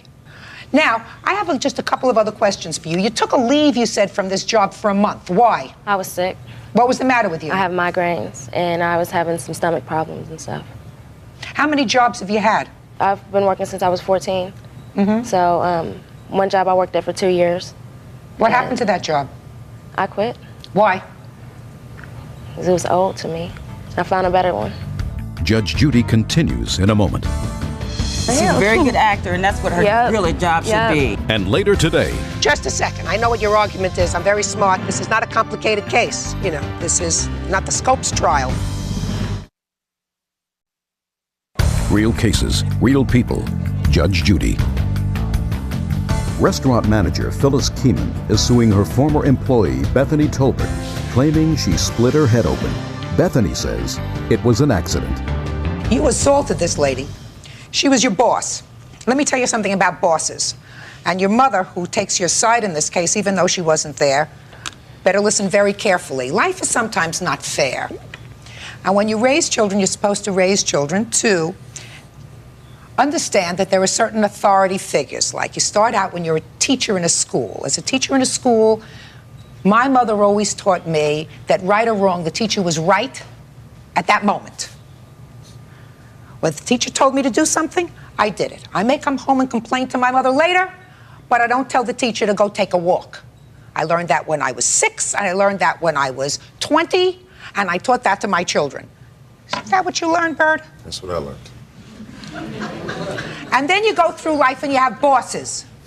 And sometimes you have good bosses, and sometimes you don't have good bosses. And sometimes they're nice people, and sometimes they're not so nice people. But while they're your bosses, you listen to them. And if you don't like it, you say, I don't like this job, I'm leaving.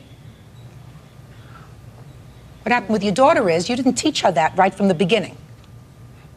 Probably said to her, you stand up for what you think is right to your teachers when you're 6 and to your boss when you're 16. It's not what happens. I've gone through life having a lot of bosses that I didn't like, who told me a lot of stupid things. And I knew that they were stupid when they told them to me. I did them until I got disgusted, and then I said, I'm going to find another job. That's what you do.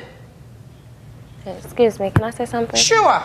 Okay, I had no problem with whatever. When she was telling me to do things, I had no problem doing that. I mean, I've been working since I was 14. I can go ahead and do the work. Are you telling me that she cursed you out using the F curse word? She sure did. I don't believe you.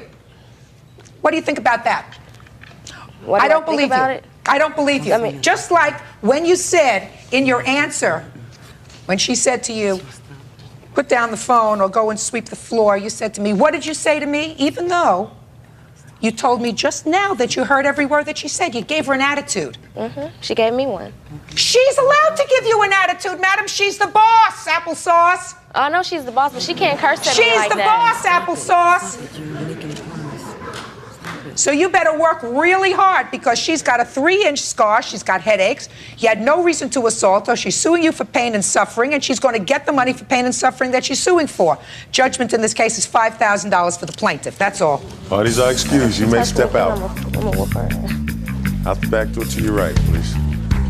And I feel sorry for the other employees that have to work under her. She's going to hell for all this lying. That's about it. And now the next case. Parties on Rusk versus Nelson. Step forward, please. 18-year-old student Brandon Rusk says he and 5 other seniors rented a limo for their prom. He's suing 18-year-old Krista Nelson, claiming she didn't pay her share. Not a difficult case. You had a senior prom, a senior ball. You decided to take a limousine. All right, on May 31st, like you said, we had our senior ball. There were 3 couples, me, my girlfriend, Krista, her date, and... Krista, her date. Me. Your date, Jeff, according to your papers. Yes. And her witness, Jason, and his date. And this gentleman. Yes. So, did you know her date, Jeff? No, I did not. Who did you make your arrangement with to share the cost of this limousine? It was me, Krista here, and Jason's date. That's not true because it was 6 ways. You happened to be paying for Colette, and Katie happened to be paying for Jason, but Jeff. Oh, just a minute. It's getting too complicated. Mr. Rusk, you paid for the whole limousine. Yes, I did. And it came out to $175 per couple. Yes, it did. Correct. And my date was supposed to pay for it. Just a second. You got your money from Jason. Jason, yes, I did. He gave you the $175. Yes, he did. Your problem is, Miss Nelson says that she's only paying for part of the limousine because she had a lousy time at the prom with Jeff. She's not talking to him anymore. And he didn't pay for his share. Is that the case? That's the case with me, but my argument is that I never knew Just her a second. I know what your argument is. I'm very smart. This is not a complicated case. You know, this is not the Scopes trial. When you made arrangements for this limousine, did you speak to him or did Jeff speak to him? I spoke to him. Stop! Say nothing else. Just answer my questions. You spoke to him. Did he ever meet Jeff before the prom? When? Yes. We met at Columbia Pool for a while, and then we went over to Colette's house for a while.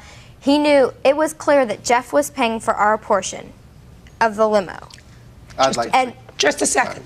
The arrangement was that each of the 3 couples would pay, and you made that initial arrangement with him. Is that right? Correct. And then you had a conversation with your date, Jeff. Right. Right. Just a minute. Right.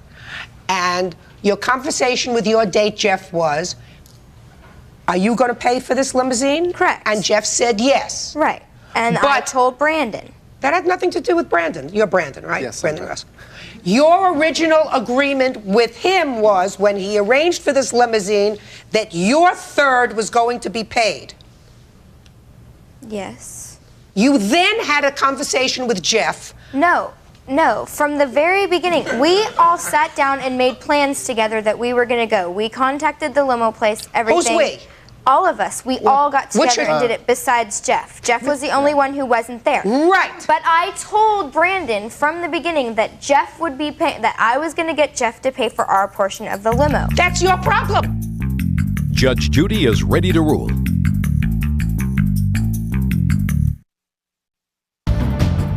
Don't you hear what you're saying, madam? Jeff wasn't there when you made the arrangements. He relied on the fact that you, as his friend, were going to be responsible for a third of it. You later spoke to Jeff, because Jeff wasn't there when you made these arrangements, according to your own statement. Look, you gotta pay for your portion. You want to sue Jeff? Sue him. He shouldn't be out the money. And I agree. Good. $175 for the plaintiff, that's all. Parties are excused. You may step out. Judge Judy will continue in a moment. And on the next Judge Judy. The night of senior ball, it ended up being a bad experience, and he basically left all night long, and I wasn't with him at all. We went through the senior ball as planned, had a good time except for Krista and her date. But Krista had a good time on her own. Can we get a hug, Krista? Yeah.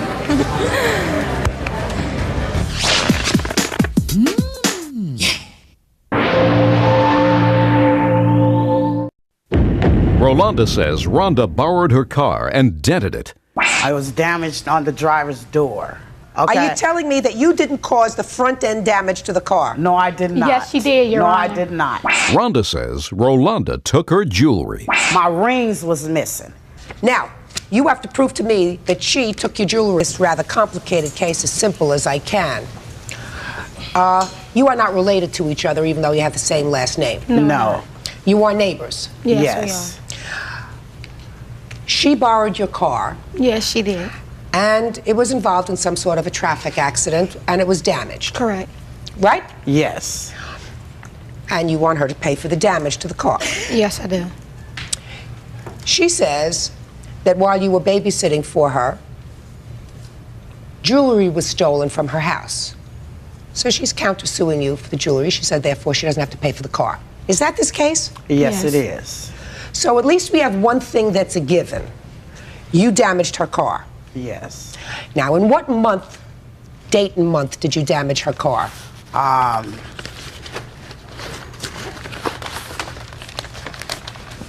And you don't know this right off the top? July 12th, Your Honor. No, I don't.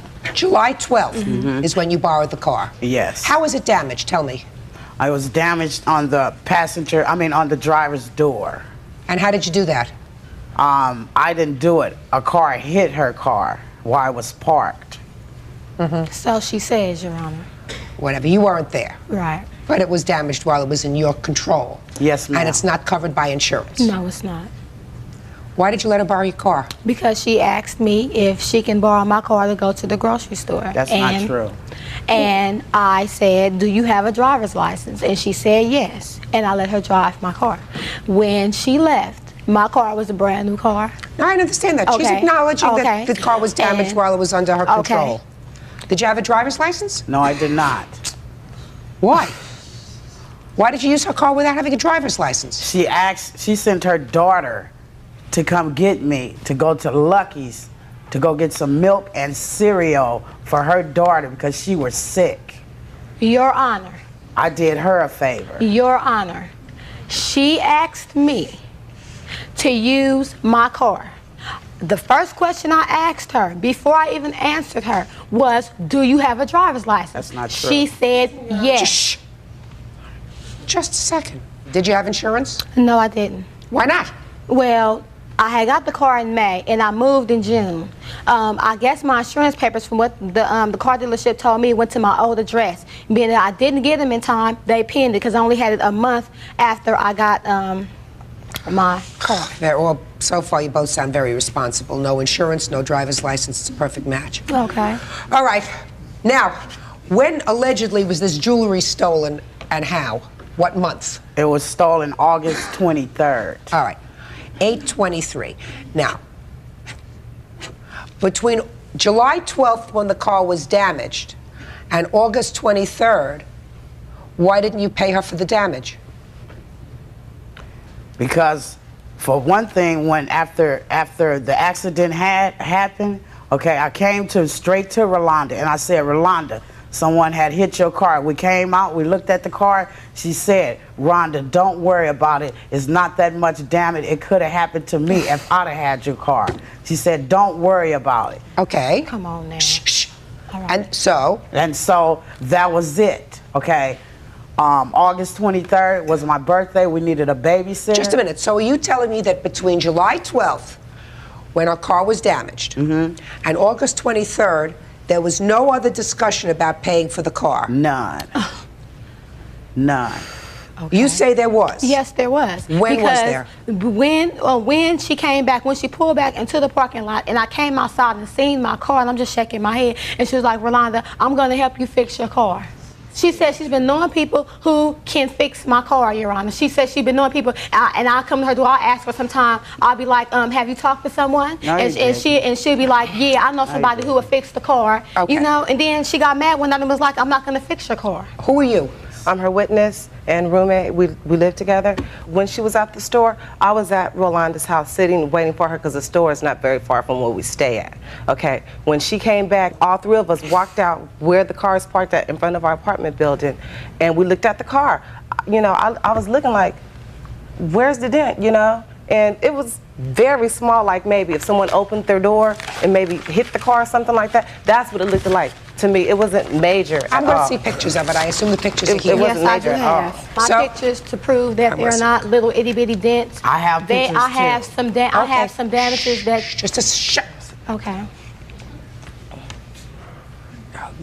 That's certainly not an itty bitty dent. No, and that wasn't the dent that was in that car. Neither. Her car had been hit 3 times since that accident. Well, when did you take pictures of it? Maybe about 2 weeks ago when I knew that she was following this. Just a second. 2 weeks ago this happened? 3 July months the ago? 12th, Your Honor. Yes, but I didn't know she was going to file no suit against me or anything like this. When were these pictures taken? Those pictures were taken 3 days ago. 3 days ago? 3 days ago. Not interested in these pictures? Well, I want to see the estimate. Okay. I have right an estimate, after Your July Honor. 12th. I have an estimate, Your Honor, proving how much my driver's door does not open. My window is broken. That window was in that car. It has been rain in my car. The door. I mean, it's rain. It's mildew stains inside of my car. Your husband Just a broke minute. the window. Hey, this damage report is 2.5 months after this incident. Yes. Okay. Your Honor, I'm telling the guys all the truth. She damaged my car. Judge Judy continues in a moment. You copped an attitude, which I have a feeling you can do very easily, and you said, I'm not doing that. And later today, Whoever made the decision that this was not going to be a long-term relationship, whether it was you or whether it was him, whoever it was, you're very lucky. real cases, real people. Judge Judy. Rolanda Davis says after she loaned her car to her neighbor, 36-year-old Rhonda Davis, she returned it with extensive damage. Rhonda admits the car was wrecked, but says Rolanda stole a gold ring from her home, making them even. She acknowledges she damaged your car. Mm-hmm. You do not have an estimate within a day, a two, a week after the accident. Right. $1,500 is practically what they charge just to look at a car. Mm-hmm. One of these car doctors, Thank they come out in a white coat and they look at it. The looking costs $1,500. So we're not talking about a lot of money. The damage that you caused to the car was at least probably $1,500. Yes. If they have to pull it out, they have to repaint it, they have to buff it out. You agree with that? Yes, ma'am. Okay. So $1,500 she's entitled to for the car. Now, you have to prove to me that she took your jewelry. Prove it. Only way that I can prove it is that when we got ready to leave, okay, when I got to the club, okay, Jocelyn noticed that my jewelry was gone. What I did, I immediately got on the phone. I called Rolanda. I dialed my number. Rolanda answered my phone. She said, hello. I said, Rolanda, this is Rhonda. First thing I said, how's the kids? She said, everything okay. I said, Rolanda, I left my rings on top of the TV. Can you please go get them for the kids won't mess with them? She said, okay. I said, I'm going to hold on until you do this, okay? I was holding on the phone. Whether Rolanda went in my room to check to see was the rings there or not, I was holding on. She came back to the phone. She said, okay, I got them. I said, okay, everything's okay? She said, yes. I hung up the phone. When I returned home, I say approximately maybe about 2:30, close to 2:45. Immediately as I walked in my door, I seen my table, the glass was broke, okay? Then Rolanda said, the window in the room is broke. I said, the room window. So I goes in the room and I pulls the curtain back. The whole window is busted out, okay? A family heirloom that I had from my grandmother that's passed, that was broke, okay? My rings was missing, all in one night. Okay, what happened? She called. And she did tell me that her ring was somewhere in her room. She did say that she would hold while I go in the room.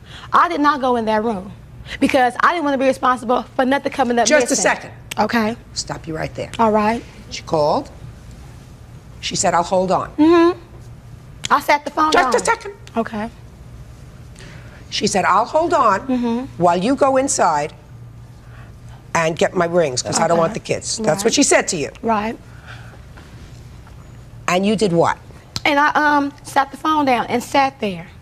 I did not come back and reply to her, I got them. Yes, you did. Oh, sure you did. Yes, you did. That's what the reason sure you did. holding on. Okay. No, that's why excuse me. No. Excuse me. Oh, sure you did. She is lying. No, I did not. My mother is right here. Let me tell you why you did.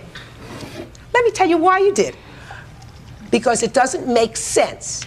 It's not logical for you to have then walked back and said, I don't have the rings. I'm sorry. You put the phone down. You said, gonna wait a couple of minutes. You picked the phone up. You said, got him. I didn't say got him.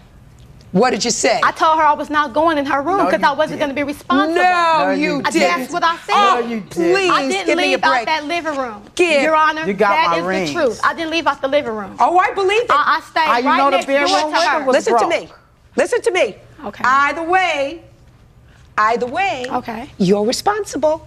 She's absolutely right. Either way, you're responsible. She called you. That's what I did. You were babysitting for her children. She said, I left my rings. Please go inside and secure them. Instead of doing that, you copped an attitude, which I have a feeling you can do very easily, and you said, I'm not doing that. You took the phone, put it down, waited a minute, picked it up and said, I got him. That's what she did. No, I didn't, Your Honor. Sure you did. Tell me what rings were missing. This is the rings right here. I have the things from the rings and everything. They're not even finished paying for. Here's everything for the rings. It's the ones that's on a room at all. That's on. That's your problem. Circle. Then you lied. Here's No, my I didn't. stuff. Oh, for sure you did. For my table. Oh, sure you did. I got the How? window fixed, but not the table. How, but Your this Honor? is How did you lie? Yeah. You lied because you told her I got the rings. No, Here I we go, didn't. right? Oh, I never believe you told her did. that. Listen, I may be wrong. I was wrong once in 1950. I don't remember what it was, but I'm sure I was wrong And once this in day 1950. too, Your Honor, because I didn't say that to her. Be quiet. Judge Judy is ready to rule.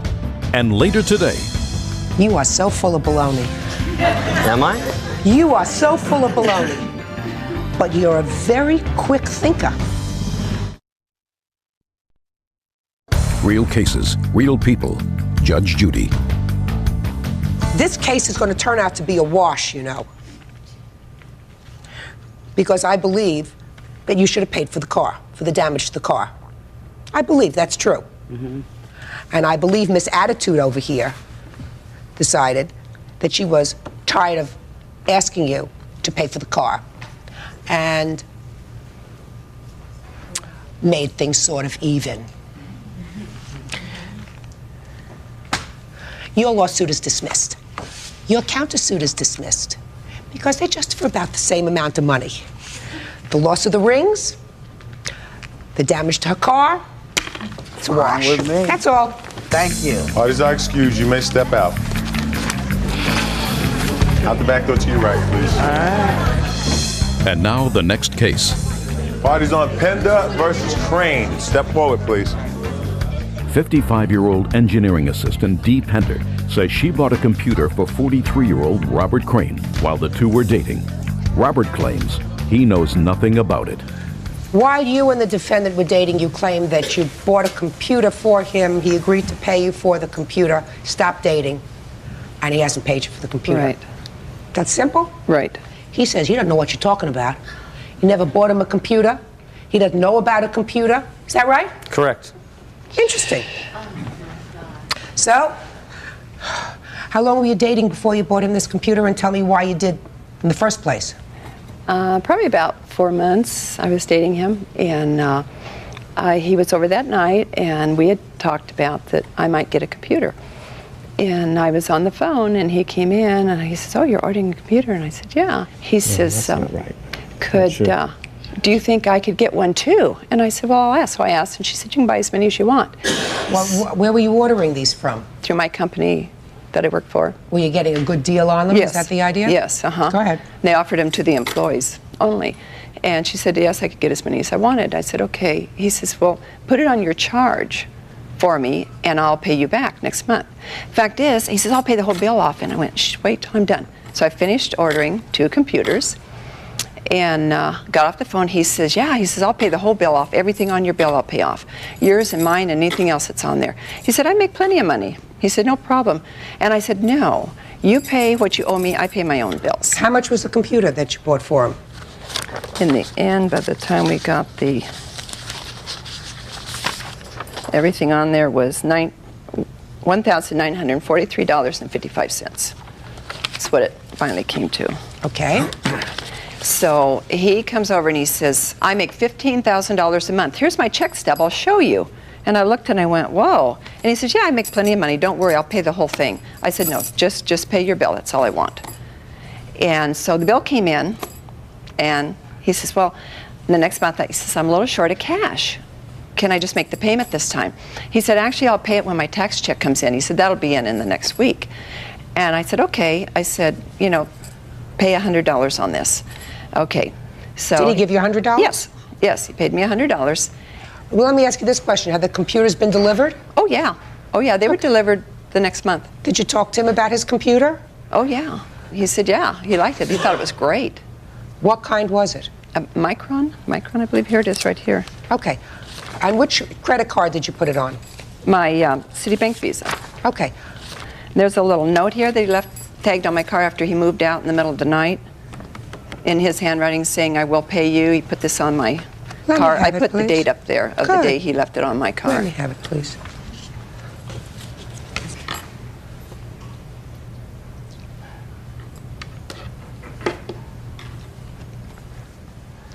Yes. I'm listening. Yes, ma'am. As far as this computer, she'd called me and said she purchased a computer. And as far as another computer, I know nothing about it. I was very shocked on this lawsuit that she served me. I was very shocked. I was very shocked. And the thing I did, I finally had to move because all she did was call me every night. She wanted to pursue this relationship. Hey, I didn't want to hear anything else about it. So I finally had to move because we lived in the same complex. I did not need to hear any more of this if you can't from her. be quiet, you have to leave. Do you understand?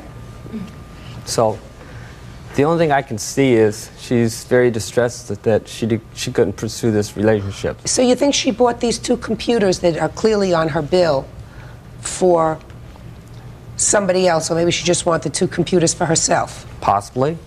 As far as that, the only thing I knew, she called me up, she said, oh, I bought a computer. Oh, you did? Okay, fine. If there would be a copy of a check that you gave her for $100, what would that be for? It would be for some stamps that I purchased from her for a mail order business that she was going into, that I paid her for. You are so full of baloney. Am I? You are so full of baloney. But you're a very quick thinker. I'm not full of You're a very quick thinker. I don't have a check for $100, a copy of a check. But still, I just wanted to figure out, to see what your answer would be if you thought I had a copy of a check. That's what it would have been for. Oh, God. Must be smoking something real good. Judge Judy continues in a moment.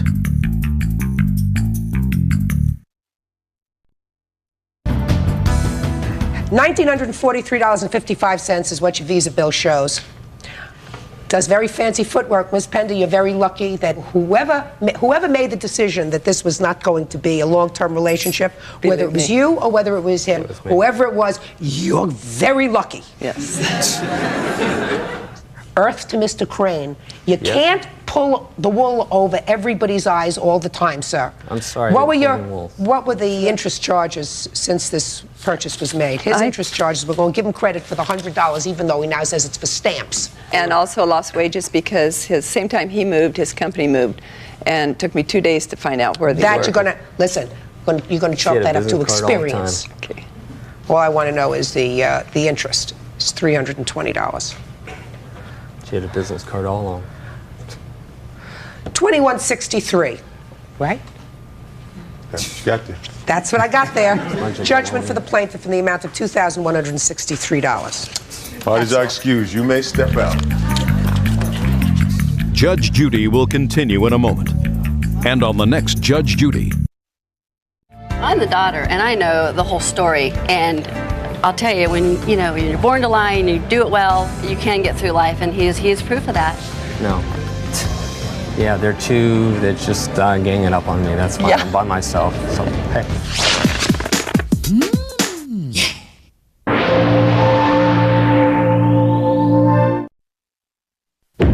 She disliked me due to my relationship with her now ex-boyfriend. Audra wanted this photo in the yearbook, but says a love rival deliberately used a bad picture. Let me see the picture. I sort of like this one better than this one. My eyes are half shut. I was really picturing something that looked... Sullivan Rice is suing Sarah Gardner, the editor of their high school yearbook, because she says out of jealousy, Sarah deliberately used an ugly photo for her senior portrait. Order. All rise. Quiet, please. Now, this is case number 268 on the calendar in the matter of Rice versus Gardner. Parties have been sworn in, Judge. You may be seated. Have a seat, please, sir. You graduated from high school? Correct. You were in charge of the high school yearbook? Correct. The senior section.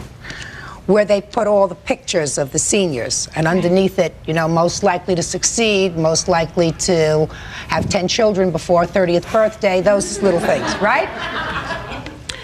And Miss Rice, you claim in this lawsuit, where you're asking for $3,500, that the defendant caused a very ugly picture of you to be placed in the yearbook not the picture you had selected. Correct.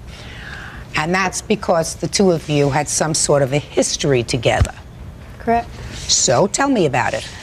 She disliked me due to my relationship with her now ex-boyfriend, who's my witness. And she was very jealous, and this is a very malicious and dishonest thing to do. And let me see the picture that she put of you in the yearbook. This is the picture that was supposed to be in there, and if you notice, it says yearbook selection on the back. And I verified that with the photography studio. No, that's not such a bad picture in there. My eyes are half shut. It's not the point that it's like a horrible picture, it's the point that everybody that turns to that picture is going to see me and remember me as that. And that's not what I want. And that wasn't what I asked for. Well, first of all, I'm glad that I looked at it because I was really picturing something that looked like Quasimodo based upon what you wrote in your complaint. I mean, you're a very pretty young lady. It would be very hard to make you look ugly. I want to tell you something.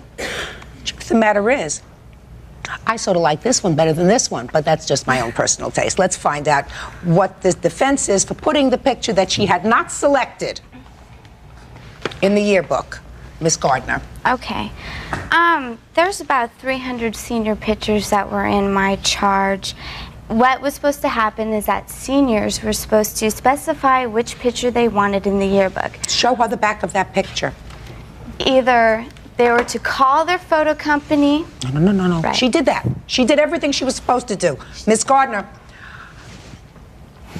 I want you to look at me and tell me whether, when you selected that picture for her, did you get a stack of them from the photographer? Yes, we got a whole box of envelopes. Okay. That you took any special care in selecting her picture? No. There were 3 other individuals that worked with me the first day. Turi, who is my witness, worked with me on the first day, and then there were 2 other individuals who helped me. You worked with her? Yes. Step up here. And what we did is that the seniors that did specify which picture they wanted, She did that. Right. The numbers that did indicate, we pulled those pictures. And Hers did. And then the 3/4 of the seniors who did not specify, we were advised by Mr. Sonamaker to pick the top photo from each envelope. Okay, but she picked which photo she wanted. It's on the back of her photo, that's the one she picked. If Mr. Sonamaker had a meeting with her and she specified, he did not let me know. We did divide up the pictures between me and the other 3 individuals that worked with me, and since we were working very fast, no, I don't know who handled Audra's picture. Do you remember who handled her picture? No, I going through, it takes you about 2 minutes to do each one, and you don't even look at their names really. You just look to see if the barcode was there. And now, Miss Rice, other than the fact that you have a history with Miss Gardner over you. Correct. In which? What other evidence do you have that she purposely picked the wrong picture to put in your yearbook? Okay, this is what here we go. The process I went through. I know the process you went through. You picked the right picture. You put the right thing on the back. Just tell me what proof you have that she purposely selected the wrong picture. Do you know? Yes, ma'am. Sure. Just a minute. Your Honor, on the last day of school, she was pestering me to get me to sign her yearbook. Who was? Miss Gardner. And she said that, "Do you see Audra's picture?" And I said, "Yeah." And she laughed hysterically as if to say that she did it herself. She said, "Ha ha ha, did you see how funny it looked?" So she just laughed and said, "Did you see her picture?"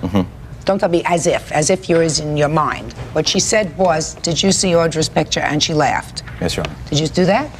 No, I did not. I would like to add that... Just a minute. Okay, sorry. Sure you did.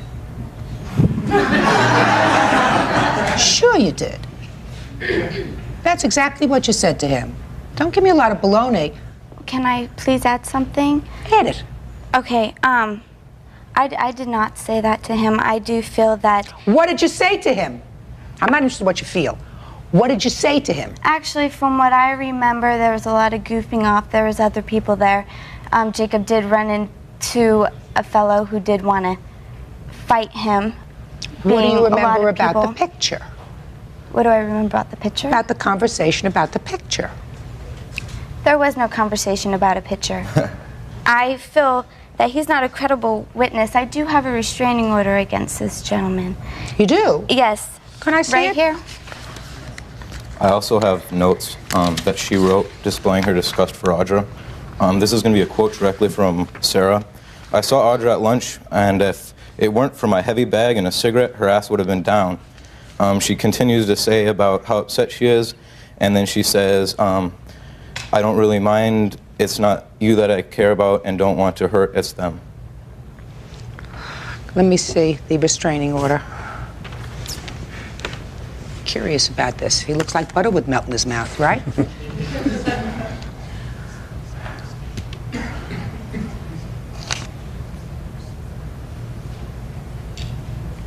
Why did you get an order of protection against him? I was being stalked. There were times when he's tried to strangle me. Coming to my house late at night, I felt very unsafe. And you had a hearing on this, a trial? Yes, I did. Were you represented by an attorney at this trial? He did not show up. I was in Utah. What were you doing in Utah? I went on a road trip with my parents.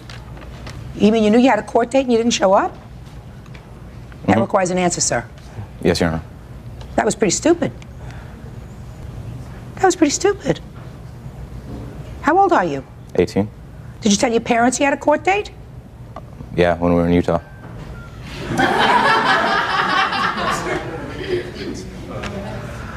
Oh, the more I spend time with you, the more I love my children. Judge Judy continues in a moment. I believe, no matter what you tell me, that you selected a picture of her different from the one that she had selected just to give her an old zinger. And later today. Well, he didn't give us much of a chance really to get out of the way. He used his car as a battering ram. Real cases, real people. Judge Judy. 18-year-old Audra Sullivan Rice is suing her classmate and editor of their high school yearbook, Sarah Gardner, claiming Sarah deliberately selected an ugly photo for her senior portrait. Sarah claims it wasn't her job to pick the photos. The picture of you in the yearbook isn't terrible. As a matter of fact, I think I like it a little bit better than the one you selected. I do, however, think that there was some design to get that picture in there. It just seems too coincidental to me that she's in charge of the yearbook, she can't stand you, you pick a picture and a different picture goes in there, right? And there's all just too much coincidence that doesn't sit comfortably with me. But if she picked the wrong picture, truth of the matter is, I think she picked a better one. So I don't think you should be that discouraged. Okay. And Miss Gardner, there's a certain thing about misusing your authority. If anything, you should have been far more careful about selecting her picture as making sure it was the right picture. Right, but there was no specification. Oh, yes, there was. You keep saying there was no specification, and I'm telling you. There were a lot of seniors who did come to my attention that they did specifically pick a picture, and then they look at weren't the back on of the picture. Would you hands on the picture? I don't want them to touch each other. Right?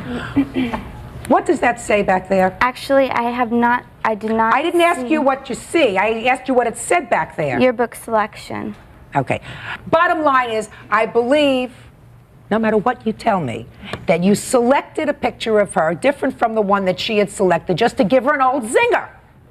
The fact that you happen to have picked one that wasn't terrible and that I really think is much nicer is really not the issue. It's not, you're not damaged $3,500 worth, madam. What I wanted to You're not damaged $3,000 by this photograph. You damaged maybe a lesson. So what's a lesson? Lesson is $100, Bird. That's good. $100 for the plaintiff, that's all. Parties are excused. You may step out.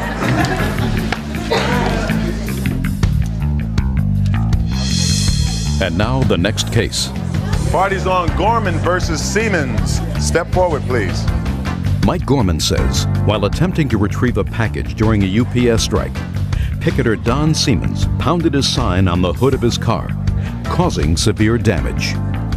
All right, Mr. Gorman, you were expecting an important package that was to arrive, unfortunately, during the UPS strike. That's correct. And you had to go and pick that package up at the warehouse, correct? Yes. Your complaint alleges that when you went there, the defendant was one of the strikers, he was online, and he damaged your car. That's correct. You want to tell me what happened, please? Yes, actually, I made arrangements to have the package shipped to me by FedEx because of... Listen, sir, I got other cases to do today. I understand.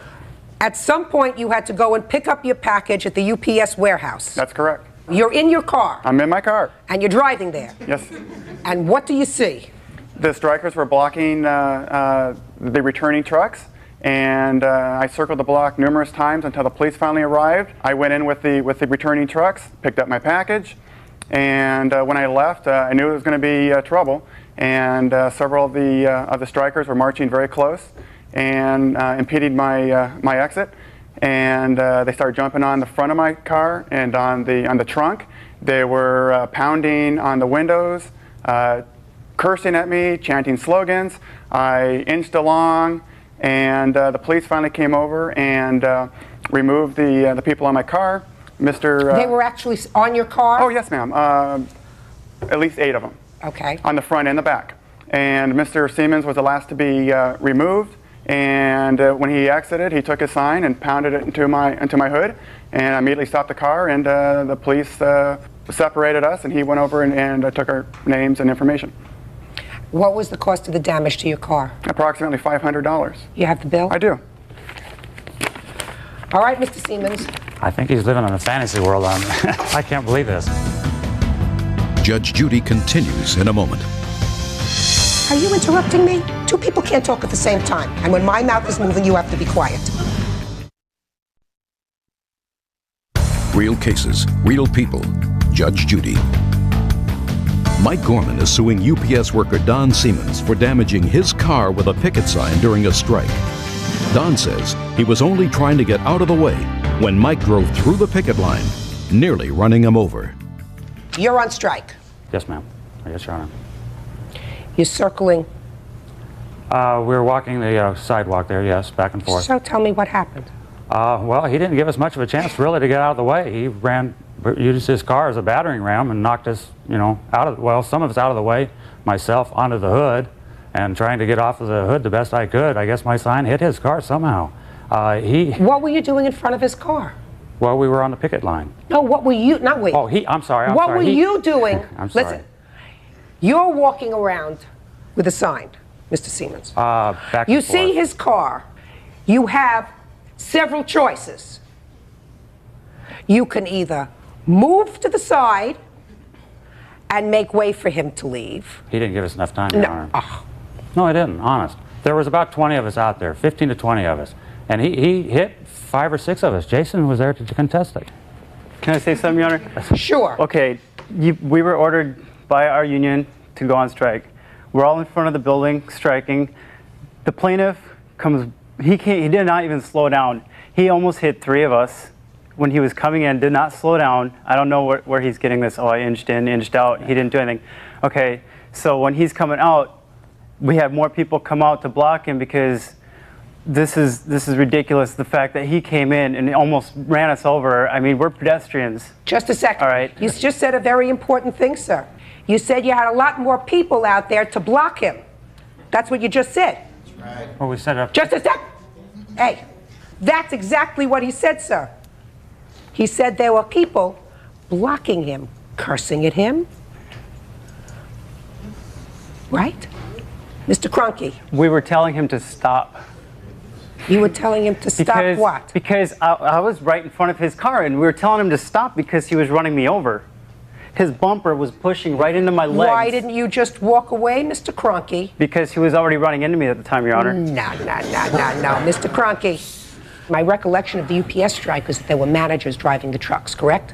Well, while the policemen were there. Yeah, yes, is that correct? Yes, management. And is it also correct that they were being heckled, for want of a better term, as the trucks were going in and out? We were just stopping them from doing their course of business. We were Just setting a up a second. picket line. You were stopping them Yes, we were not from going into their building. Isn't that the whole purpose of a picket line? Yes. Isn't that the purpose of a picket line? No, sir. We're disrupting. No, sir. That's not the purpose of a picket line. Let me ask you this question, sir. Do you believe that if this gentleman was going to pick up his package and he had a clear path to go He didn't into... have a clear path, Your Honor. Are you interrupting me? Two people can't talk at the same time. And when my mouth is moving, you have to be quiet. Do you think that if this man, who was doing nothing more than going to pick up his package, got there, saw your picket line, and there was a path for him to go in, pick up his package, and come out, we would be standing here today? No. He went in about 30 miles an hour also into the driveway. And on the way out, there were more pickets for him to go through. There were, What right does that give him to run into us, Your Honor? I don't believe, sir, that he ran into you. I believe that you were blocking him. That's what he just said. They brought out a whole bunch of other people to block him. I believe That's what your witness just said to me, Mr. Siemens. We walked back and forth the street. That's what a picket line's for. I believe at the time I was a pedestrian and an automobile hit me. Is there something right with that? That's what you believe? Yeah, what right does That's what you believe? How many people were out there on the picket line by the time he came out? Approximately 20. Okay, so there are 20 people, and he's one person in his car. Do you think that that's intimidating with people yelling and screaming and cursing? You think that that's intimidating? You can't tell me that you weren't yelling at the people who were going into... No, ma'am. Mr. Siemens. We were not yelling. He wasn't there for any other purpose than to pick up his package. We had no and idea. run over a few people. That's all right. Run over a few people. I don't see how that gives him the right to run over, to hit us. Judge Judy is ready to rule. You have no right to inhibit him from going to pick up his package in any way. What if it contained insulin for his baby that he needed? You didn't give a damn. It didn't make any difference. What was in this package? Excuse me. It could have been penicillin, it could have been a heart transplant, it could have been anything else. The fact that it was, what was it, computer equipment or something? It was an item I needed for my business. Your business was impeding business as usual for UPS. That's a legitimate thing to do as far as a strike is concerned, letting people know you're on strike, that you have a grievance. He's an individual citizen and he has a right to go and pick up his property. And if he chooses to go through your picket line, he chooses to do that. That's his choice. And you have no right to impede that. You owe him $461.85, which was the cost to fix his car. That's all. Parties are excused. You may step out. Out the back door to your right, please. Judge Judy continues in a moment. And on the next Judge Judy. She told you that the baby was yours? That's correct. He always believed baby Holly was his. He even tattooed her name on his shoulder. Did you hold the baby? Yes, I did. Did you feed the baby? Yes, I did. Did you take the baby out? Yes, I did. Did he? Yes. What about the father of this child? Sandoval says his former girlfriend, Sandy Gentry, 23, falsely led him to believe that he was the father of her child. When he discovered he was not the father, he filed a $5,000 suit claiming emotional distress. Order, all rise.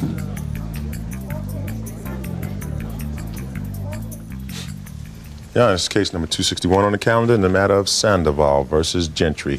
Parties have been sworn in. Judge, you may be seated. Have a seat, please. Mr. Sandoval, according to your papers, sir, you and the defendant dated briefly and were romantically involved, were sexually intimate. Yes.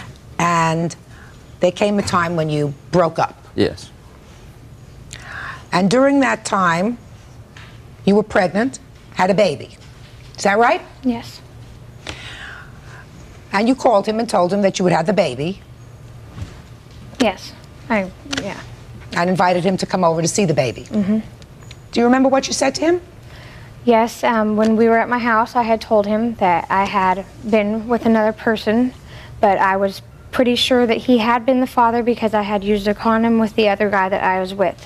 So I let him know straight up that I had been with another guy. So. Did she tell you that, sir? No. She never told you that? No, she did not. That doesn't make sense, madam, that you would tell him that when you invite him over to see the baby and say, listen, this could be yours and it couldn't be yours. In any event, she told you that the baby was yours? That's correct. And at that time, according to these papers, you weren't living close to each other. That's correct. Where were you living, sir? I was living in Stockton with my mother. And where were you living? I was living in Hayward with my parents. And how far is that away? About 50 miles. And you moved? Yes, I moved to be near the child. Did you take an apartment? I rented a house with my friend. And you were visiting the baby? Yes. How often? About at least 3 times a week. Would you go over to her parents' house? Yes, I would. Is that right? I did. A couple times, yes. So he would come over and visit with the baby. Were you present when he visited with the baby? Yes. Did you hold the baby? Yes, I did. Did you feed the baby? Yes, I did. Did he? Yes. Did you take the baby out? Yes, I did. Sometimes with her, sometimes away from her. And for how long did this go on? From the time she was about 3.5 weeks till she was about 5.5 months. So for 5.5 months, for 5 months, you spent a lot of time with the baby. Yes. And then there came a time when you were called into court for child support. No, that's not true. What happened? I initiated court proceedings against her because she would not give me any access to the child whatsoever. Well, what happened that stopped this free flow of visitation that you had? We began having problems arguing over money and things because she didn't think that I was trying hard enough to look for work. So you were arguing over something? Yes. Did there come a time when you told him that he wasn't to see the baby anymore?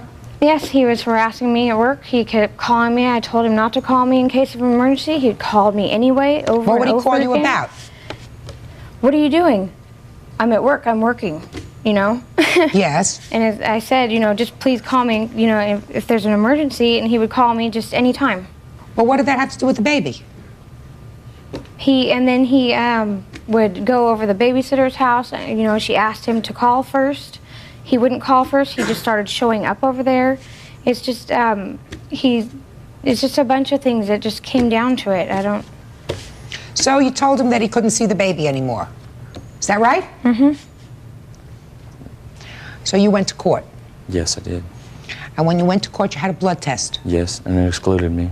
And the blood test said that you could not possibly be the biological father of this child. Correct. And then what happened, sir? Because that's not the only thing that you're suing her for, the fact that she misled you. I got served papers at my aunt's house in March, on March 20th, and I received the papers by April. And that was the state calling you into court for child support. Correct. Because you had listed his name as the father. And the welfare department, they have you put down. No, listen to me. Just answer my question. Yes. You had listed his name as the father. And the other guy also. They have you put down whoever the father could be on a child support paper. And so, you know, you put down both of them and they go from there.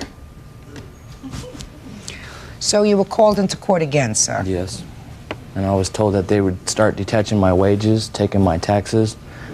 And I sent them copies of this paternity test, and I mean, they wouldn't hear it. They said because there was 2 parties that took the test that I had to resubmit it again. So you took the test again? Yes, I did. And it again excluded you? Yes, correct. Did you have to pay for the blood test? The second one, no, I did not. Did you have to pay for the first one? Yes, I did. How much did you have to pay for the first one? I believe it was $440. Did you have to pay for a lawyer? No, I represented myself completely. Did you have any other expenses, sir, as a result of this proceeding? Out-of-pocket expenses? Out of my pocket? Yes. Court fees? How much were the court fees? $370. Anything else? No. Now, for my own information, Miss Gentry, what happened when they blood tested the other man who you claim that you named? They're still trying to find him. Judge Judy continues in a moment. So as painful as it is right now to you, taught you a very good lesson. You want to fool around? Cover up. Real cases, real people. Judge Judy. 25-year-old Rich Sandoval says when a court-ordered paternity test proved he was not the father of Sandy Gentry's baby, he sued for emotional stress. Sandy says she made an honest mistake and is being harassed by Mr. Sandoval. You working now? No, I'm not. Why not? I'm trying to establish where I'm living and, I'm trying to get a job, yes. Where were you working before? Just odd jobs through a temp agency. So why did you stop working? Because I just couldn't handle it anymore. I couldn't handle him. He came to my work, or someone came to my work, and I just couldn't take the harassment anymore. What harassment? From him. And I just couldn't take it anymore. What was going on? Well, explain to me what was going on, Miss Gentry. I don't understand what was going on. Well, it's just he would harass me, and he would... That's a conclusion. How did he harass you? He would call me, he would threaten me. How did he threaten you? He threatened me and my friend over the phone. What did he say, madam? That he was, if I didn't watch out, I was going to be shot, things like that. I don't... Did you ever say that to her? The problem, Miss Gentry, is when a court gets the impression that somebody's a liar, they question everything that they say. Now, you told this man that he was the father of this child. He believed you. I did tell him that there was another guy, that there was a possibility that the other guy might have been the father, but... I don't believe that. It doesn't strike me as being accurate, madam, that you gave him any suggestion whatsoever that this was not his child, because if you did, it is unlikely that he would have left his mother's house and moved to be closer to the baby, that he would have gone over and spent days with this baby, bonding with this baby, feeding her according to you, holding her, taking her out, taking her to... You're his mother? Yes. Did he used to bring the baby to your house? Yes. Visiting a grandmother, getting this whole family involved with this baby. If you had said to him, listen, there's a chance the baby's not yours, doesn't make sense. That's why I think you're a liar. And I think you're a liar when you say that he threatened to shoot you. And I do. I have my witness right here. Oh, yes, step up. Yeah. Step up. Let me hear your witness. Who are you? I'm Gina. Gina what? Gina Ito. How do you know her? My brother is dating her. And your brother's dating her? Uh-huh. Genius. Through the times that she moved out of her mother's house and was living with me for a while. What was she living with you for? To get back on her feet. Was she dating your brother at the time? Uh-huh. What do you want to tell me about these threats, madam? You have anything to tell me firsthand? For threats, yeah, he has called. He said, you better watch your back, I will get you. Okay, and under what circumstance did he say that to you? He called up. Called up for what? For no reason. Harassing. He called up for no reason. Was this child living in your house? Yes, she was. Sit down. Listen, Mr. Sandoval. Yes. When you had sexual relations with this lady, did you use protection? No, I didn't. Dumb. I know. Very dumb. You almost deserve what you get if you don't use protection. You know? True. What you got was a story that you had a child, but you could have gotten was a lot worse. That's correct. Right? Yes. And I think she's as manipulative as can be, because she let you see the baby, then she stopped you from seeing the baby, she found a new boyfriend, she moved out of her mother's house, her mother probably was fed up with her, she moved into the sister's house of the boyfriend. Sounds to me as if your baby's going to need a lot of luck. Baby's got a father who's off someplace else. We don't know who he is right now. We're in the third relationship that I know about. Him, the one who's in the wind, who maybe is the father, and this new boyfriend. So what are you suing for, sir? I'm suing for loss of wages from when I left in February up until present time now. Now listen. The cost that it took me to relocate from my mother's house to move down there to be near this child. Judge Judy continues in a moment. What you're saying, it does not sound logical. And if it doesn't sound logical, to me, it didn't happen. And later today, There are blue chip stocks to invest in if you want to invest your money. Rave parties are not smart. Got it? real cases, real people. Judge Judy. You're suing her for a lot of money. You want $5,000 in damages. And I don't think that there's probably any way that you're going to get $5,000, but I think she certainly has to pay you for every bit of out-of-pocket expenses that you have, plus something for punitive damages, because I think that she caused you a great deal of heartache. Yes, she did. You shaking your head no? I'm just... Huh? I just don't understand why you don't believe that I didn't tell him that. Why don't I believe it? It's not logical.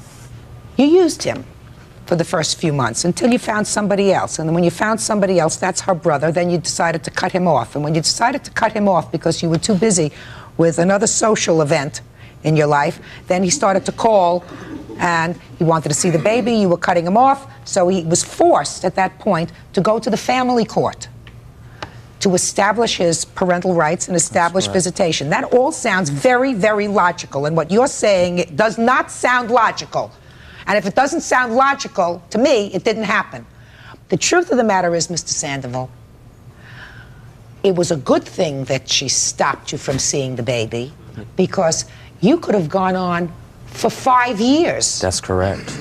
Been paying all kinds of child support, allowed to further bond with this baby, and you would never have known that she wasn't yours. You could have gone on for 20 years, and all of a sudden you needed a blood transfusion. You take her blood, and they say to you, sorry, this baby that you've loved for 20 years really isn't yours.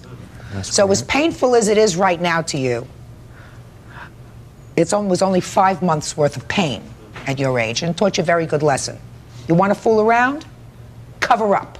Judgment in this case is for the plaintiff in the amount of $2,000. That's all. Parties are excused. You may step out. Out the back, to your right, please. I guess he just wants money. I don't know what he wants. No, justice. There's a difference. Whatever. And now the next case. All parties on Light versus Betts. Step forward, please. Nancy Light is suing Ann Betts on behalf of her 2 children, 17-year-old Alexis and 15-year-old Aaron. Alexis and Aaron claim they invested $600 in a rave dance concert. They say they got ripped off and want their money back. Who is Alexis? That'd be me. And you are how old? I'm 17. You're her mom? Yeah. And her brother? Yeah. Why don't the two of you sit down for a moment and just leave Alexis right here? All right. According to these papers, you were planning a rave party. Is that pronounced correctly? Yes, ma'am. You're going to tell me what that is in a minute. And the plaintiff invested $600 in this party, and she received for her $600, $250 at the party's conclusion. She's suing you for the rest. Is that right? Correct. So who's going to tell me first what a rave party is? It's an all-ages, non-alcoholic dance event. It's music that usually we bring lighting and sound in, and goes from 8 p.m. until 6 or 7 a.m. Spend anywhere from $10,000 to $20,000 on a party, and it's to provide like all ages of children with things to do, kids and adults. And it's not a club scene; it's not an alcoholic thing. Is that what you do for a living? Plan these parties? No, it's just an extra thing that I do. Okay. What prompted you to solicit funds from somebody who was a minor? She wanted to invest in the party. How did you know her? She comes to parties.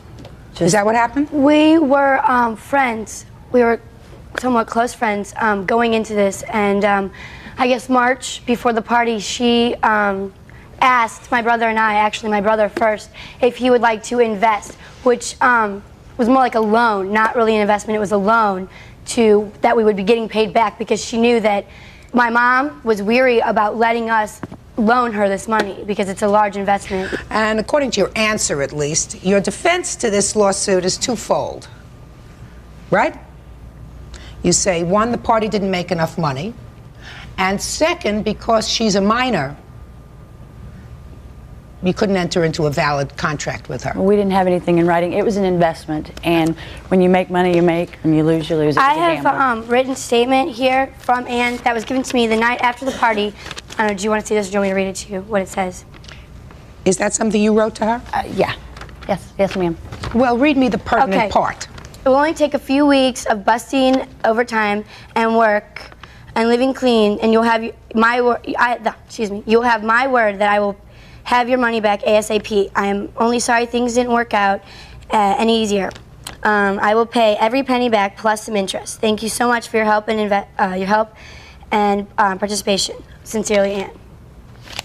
Sound familiar? Yes. So what happened? Well, the other guy who was involved in the party stole about $3,000 from the party, and I was forced to pay back all the investment, which was like, he didn't pay any of it back, and I've paid all of it back but about $200. And since this has been written, I only owe them $200 now. There's another $150 that, of course, wasn't receipted, but she knows that I gave it to her after Is the that last right? event. Yes, she did. So that all she owes you now is $200? Yeah. All right. Judge Judy is ready to rule.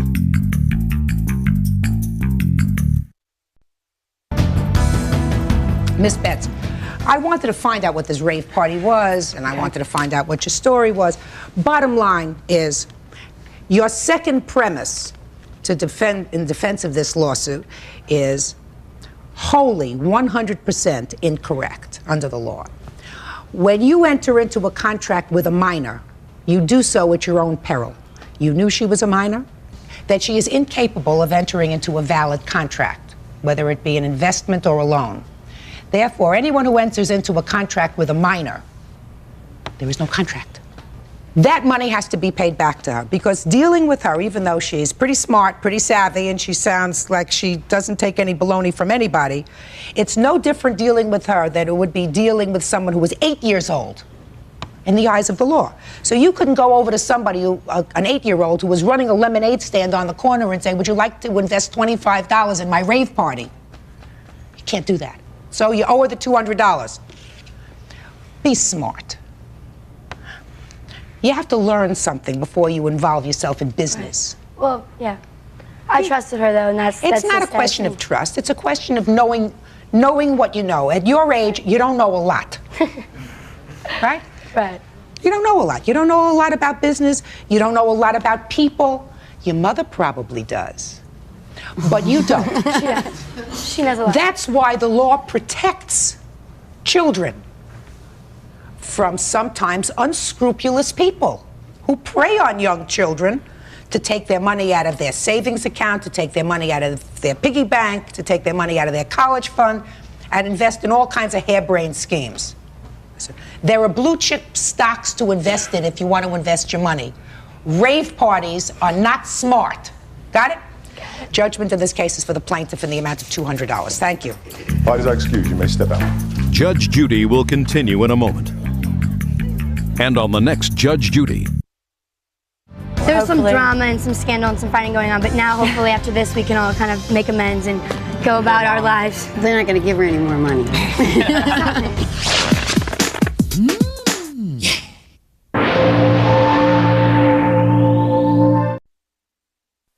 The photograph that we had was him nude. The male model agreed to sign the posters, but the Playgirl pictures weren't part of the deal. Sit down. I'm trying to show you my work, what I do for a lot of money, my livelihood. This is not an opportunity for you to impress me with your work, sir. You still haven't told me today why you believe you're entitled to fight. Quiet in the courtroom, please. Your Honor, it's number 92 on the calendar in the matter of Buzzini versus Moniz. Parties have been sworn in, Judge. You may be seated. Have a seat, sir. Have a seat. Mr. Buzzini, you say that the defendant has in his possession pictures of you and has been selling them and is not authorized to have them or sell them. You want $5,000 in damages. Yes, Your Honor. Why don't you tell me how he came into possession of these pictures and why you think that you're damaged to the tune of $5,000? Well, Your Honor, my wife had arranged a public appearance with the defendant. I was to appear, and what I was promoting at the time was a couple posters that I had and also a calendar which I'd worked on. It was a project of 2 years. This is one of the pictures that will be in question. The agreement was to appear for approximately 2 hours, which was fine, and I would be signing autographs of the posters, and that's all that I was aware of at the time. Signing the posters. Posters, correct. You And- are you a model by trade, sir? Yes, ma'am. Go ahead. And I do have a portfolio here. This is my livelihood. And Okay. And Mr. Muniz, Muniz. you have a store that's called Baby Jane's of Hollywood? Yes. What kind of store is this? Celebrity collectibles. And how do you make your money? Normally selling stills and posters and autographs. We have autograph sessions a couple times a year. And is this one of those autograph sessions that Yes. you arranged for? Mrs. Bazzini came to us to carry his posters, and she wanted to sell us all the posters. We don't normally stock non-movie posters. So what we agreed with her was we would give him 100% of the money for the poster sales as long as he would sign the other photographs that we had, which were from a Playgirl layout from 1985. He was Man of the Year. But we asked if she could supply us with another photo that was current and that he had clothes on, that we could use with the press and that he could sign at the event. How many photographs were you supposed to get for you to sell in exchange for letting him come in and sign his posters and sell them? We printed 50 of each image. There are 3 images. So you had 150 Yes. altogether that was supposed to be your property. And you were supposed to keep 100% of the revenues from those? No, he would get $5 for every signature that he put onto a photo. And if people came in with their own items, like their copies of Playgirl, he would get $5 for that also. Your Honor, the defendant had mentioned to me prior to me arriving, would you object to signing other photographs if people brought them along? And I said, no, I'll accommodate that, and that's no problem. Is that relevant? Yes, it is. How? Because halfway during or not even halfway during, they started bringing pictures that was this picture, which I had no idea at the time that was printed up. This was not to be printed up. This is a project, Your Honor, that is in progress. I have not sold this yet. Who started bringing those pictures? Some of the fans that were lining up had a couple. There wasn't many. Most of them were the Playgirl, which I really didn't know that was going to happen either. That they would. Well, they had to get that picture from someplace, sir. Well, they got it from Mr. Moniz, Okay. which I didn't understand. How did he get that? I gave him, not this particular picture, a larger, I believe, 11 by 14 print. Uh-huh. My wife brought it to him to advertise that I would be there on January 11th. Your Honor, this is my livelihood. I'll just Mr. give you. Bazzini, I'm trying to I'll give you an understand. example. No, don't give me an example. I'm not. Well, this is. Listen to me. Okay, ma'am. Put it down. Put it down. I'm trying to show you my work, what I do for a lot of money, my livelihood, to raise my children and my family. Mr. Bazzini, this is a court, sir. Evidently, from your papers, and he acknowledges that you signed a bunch of them quickly, and he kept some of them. Is that correct? No, he was paid for everything that he signed. There were leftover unsigned ones. So in the interim between the December appearance and today, probably 5 photos have been sold that were unsigned. And how much did you sell them for? $15. A piece? Yes. Okay. Now, Mr. Bazzini, that's what this lawsuit is about. Those, let us just say they were 5. Even if it's 1, yes. Okay. I want you to explain to me how you were damaged for $5,000.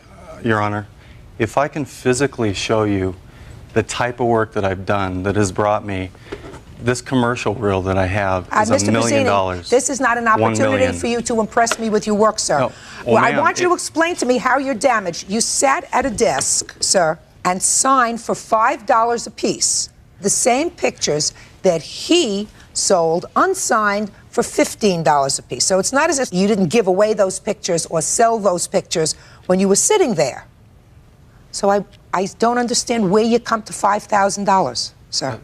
Ma'am, When I have a letter here, if you will, from my agent that explains what I make per image. My agreement with Mr. Moniz was entirely to promote something, correct? It was just a minute, Mr. Bozzini, you're not following me. This is not a situation where they're invading your privacy, that they're using unauthorized pictures of you, that they're doing something in an underhanded fashion. They had some leftover pictures. You shouldn't have done that. You acknowledge, sir, that you shouldn't have sold those pictures. That wasn't part of your agreement. Well, in movie memorabilia, that's what everything is the leftover pictures from press kits. And I know, but was it your understanding with his wife that you could keep those? I understood that we could. If it was a problem, he's more than... I mean, we could love to destroy the photos. You want to say something? I'm the co-owner of Baby Jane of Hollywood. Roy Wyndham. Yes. And our entire agreement with Mr. Bozzini appearing was through his wife. We never once talked to Mr. Bozzini on the phone before the signing. That's a lie. I kept asking the wife, actually talking to a machine, saying that we need a current photograph for the day of the signing, and we needed a current photograph of him so we could advertise it, because the photograph that we had was him nude. And we can't advertise those in local newspapers. Judge Judy continues in a moment. I think your ego maybe is a little too big. You know, our story is Baby Jane of Hollywood, not Brian Bozzini of Hollywood. And later today, I don't think that once you pass the age of 2 or 3, you ought to show your rear end in public. So you keep the photographs. Yes, I will. real cases, real people. Judge Judy. 34-year-old model Brian Bozzini is suing the owner of Baby Janes of Hollywood, Charles Muniz, for selling unauthorized photographs. Mr. Muniz says it was an oversight and not done out of malice. We're talking about the leftover pictures, pictures that you made extra of that were not used at the signing. Correct. That he is angry about because he said he was not paid for those pictures. We paid for everything to be printed, we paid for everything to be made, and when he came in, everything was available for customers to purchase that day, and he saw the quantity that we had of each. So? And the remainder was there to be sold. Well, but that's what he's saying. He's saying it was not his understanding that the remainder was going to stay with you to be sold. Is that what you're complaining Your Honor, about? I didn't even know that these pictures existed, and if you could put yourself in the situation, you have Where's 100 your people wife? in line. Where's your wife? My wife was with my children. Just a second. She was 9 months pregnant. Where's your at wife the time. today? Today she's with my daughter at the doctor. Mr. Bozzini. Well, I think You want to tell me what doctor it is? I'll give him a call. Oh, I don't know. Huh? I'm good at that. You want to tell me what doctor? Your wife was there, and your wife was the one who negotiated with these people what they were supposed to do. We haven't. Why don't you sit down? I have a picture here that he saw, and this is a photograph that he's complaining about. They autographed to me the day of the signing, so he knew that we had available in the store. He knew they were sold. After the fact, Your Honor. After the fact, I'm sitting there with 100 people in line. I appreciate the hospitality. Sit down, sir. Your We're Honor, reaching a point, sir, I where have I'm getting frustrated because... I'm getting frustrated also. I have 100 people in line. I can't stop it. I'll look like a damn prima donna. Pardon me. I look like a prima donna. I mean, what am I supposed to do? These pictures are starting to come. It's my understanding that I'm selling posters. I've traveled all over the world, and if you'd allow me to show you something, I could give you an idea of what I make. Sir, this is not an opportunity to you. This is not an opportunity per appearance. Not $5. I was doing that more as a favor and to get something circulated. Mr. Bozzini, with a new you're full of baloney. Let me tell you why you're full of baloney, sir. I've got letters. Let me tell you why you're full of baloney, sir. You're full of baloney, A, because your wife entered into these negotiations. You did not. Your wife is not here today. There's a reason for it, and it's not because she's with the doctor with your child. 2, you still haven't told me today why you believe you're entitled to $5,000. Your complaint is that he sold the pictures without your autograph, 5 of them, and you say that you're damaged to the tune of $5,000 when you sat there yourself and signed the same pictures for $5 a piece. Can I clarify something? Go ahead. I questioned it the first time this picture was presented to me to sign. I said, this is a project. I don't want this picture out. That's like revealing the cover of your book to the public before people see it.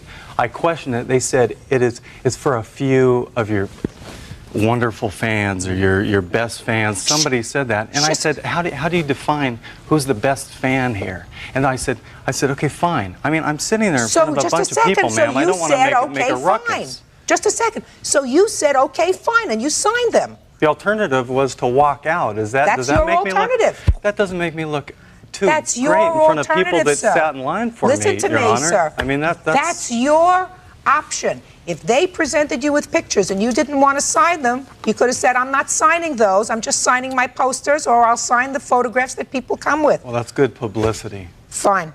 I You mean- sold 5 pictures of him, Yes. and you sold them for $15 a piece. Yes. Ma'am, can I just show you a letter from my agent? No. To give you an idea? I mean, there's Absolutely not. I'm not interested in a letter from your agent. that is billboards all over the world for 5, 10, 20 grand. Mr. And I, Buzzini, how much did you make for the... present that. Hey, Pardon me? how much did you make for the whole day? Somewhere around $700-800. That's not $5,000, sir. So it seems that at least on some occasions you work for less than $5,000 a day. The judgment in this case is for the plaintiff in the amount of $75, which is the amount of the 5 pictures, the most that you sold. Fares at $15 a piece. That's all. Parties are excused. Step out, please. No witness. If everybody could just take a damn picture of me, then I guess I wouldn't have much of a profession. That's like having vigilantes do the work for Judge Judy. Guess she'd be out of a job, wouldn't she? Might be a good idea. And now the next case. Parties on McKenzie versus Cooper. Step forward, please. 62-year-old Betty McKenzie says 72-year-old Lonnie Cooper knocked her to the floor while she was in line at her bank. Lonnie says it was Betty who did the shoving. So you two people are online in a bank. You never saw each other before, is that right? That's right. You say this nice gentleman over here assaulted you. He says that you assaulted him. I can hardly believe that, looking at the two of you. So, Miss McKenzie, let me hear your version of what happened at this bank. Okay. He was on my right. You're online? Yes, I'm in the line. He was on the right. What was he doing on the right? He was at a teller. He was at the teller? He was at the teller. So he was in front of you and to the right? That's right. Okay. I was getting ready, the man was getting ready to come out the teller on my left. The man dropped a piece of paper. Which man dropped a piece of paper? The man that was coming out the teller on my left. So what happened? I told him he dropped a piece of paper. He said, forget it. And he walked on out the door. The man on my right, he gonna come in front of me to pick up the piece of paper with his right hand. That's this gentleman? Yes, and take his left hand and knock me to the floor. Judge Judy continues in a moment. Your lawyer thought you were going to be able to get a lot of money from the bank. And it wasn't the bank's fault because Mr. Cooper had bad manners. Yeah. Real cases, real people. Judge Judy. 62-year-old Betty McKenzie says while standing in line at her bank, 72-year-old Lonnie Cooper knocked her to the floor. Mr. Cooper denies any wrongdoing and claims Ms. McKenzie was the one who caused the disturbance. Mr. Cooper? Yeah. In the first place, it was on the right-hand side of the teller, and the fellow, this elderly gentleman in front of me, dropped most of his stuff, and I reached down to try to help him, and she busted on past, and I did this to her. I didn't know what it was, and in turn, she wound up over in there. What do you mean, Mr. Cooper? She brushed on past you. Well, she was behind me, so she didn't have no business in front of me. Just a second. What do you mean she brushed on past you, Mr. Cooper? Yeah, just like that. And who is this? It's a witness. Is that your witness? Character witness. I'm not interested in a character witness. I assume that you're both characters. Because anybody who can get involved in this is got to be a character. Now listen to me. You stand up for a second. I want you to show me how she brushed on past you. Come on. See the... You're her. So show me what she did to you. The elderly gentleman was up front. Right. And I was here and trying to help him with his stuff. Right. And she come past me, and I shoved her like that, and she went over into the... Right. See, she was behind me. I understand that, sir. Mr. Cooper, step back to where the microphone is. Sit down. Mr. Cooper, why did you push her? She brushed past. I told you I was standing in front trying to help the fella, which the paper was on the floor. Why did you push her? I didn't push. She came past just like that. No, you pushed her. You just told me that you pushed her. but it was a right on the right-hand side. I don't as she care if came right, back. left, middle. It doesn't make any difference, Mr. Cooper. You pushed this lady down. You had no right to do that, sir. Well? Yes, that's what you told me. You told me that you pushed her. And she fell. She's not 12 years old. You pushed the lady, she fell down. Around pushing women. Well, but you did push and her, if she had sir. acted like a lady and stayed in line like she's supposed to, this would never be happening. Mr. Cooper, you are not a... Shh. Order. Mr. Cooper, you are not a behavior monitor. A bank behavior monitor. If she did something wrong, you might have said something to her, but you had no right to push her. Now, Miss McKenzie, my question to you is I didn't intend to push her. I wouldn't have to push her if she had stayed back there where she was supposed to be. Okay. I understand what you're saying, Mr. Cooper. You're not following me, sir. Okay. Miss McKenzie, you say you were injured. Yes, How were I you was. injured, madam? Like I said, he pushed me to the floor hard. My ear, my back, my legs, I got photos of it. Can I see it, please?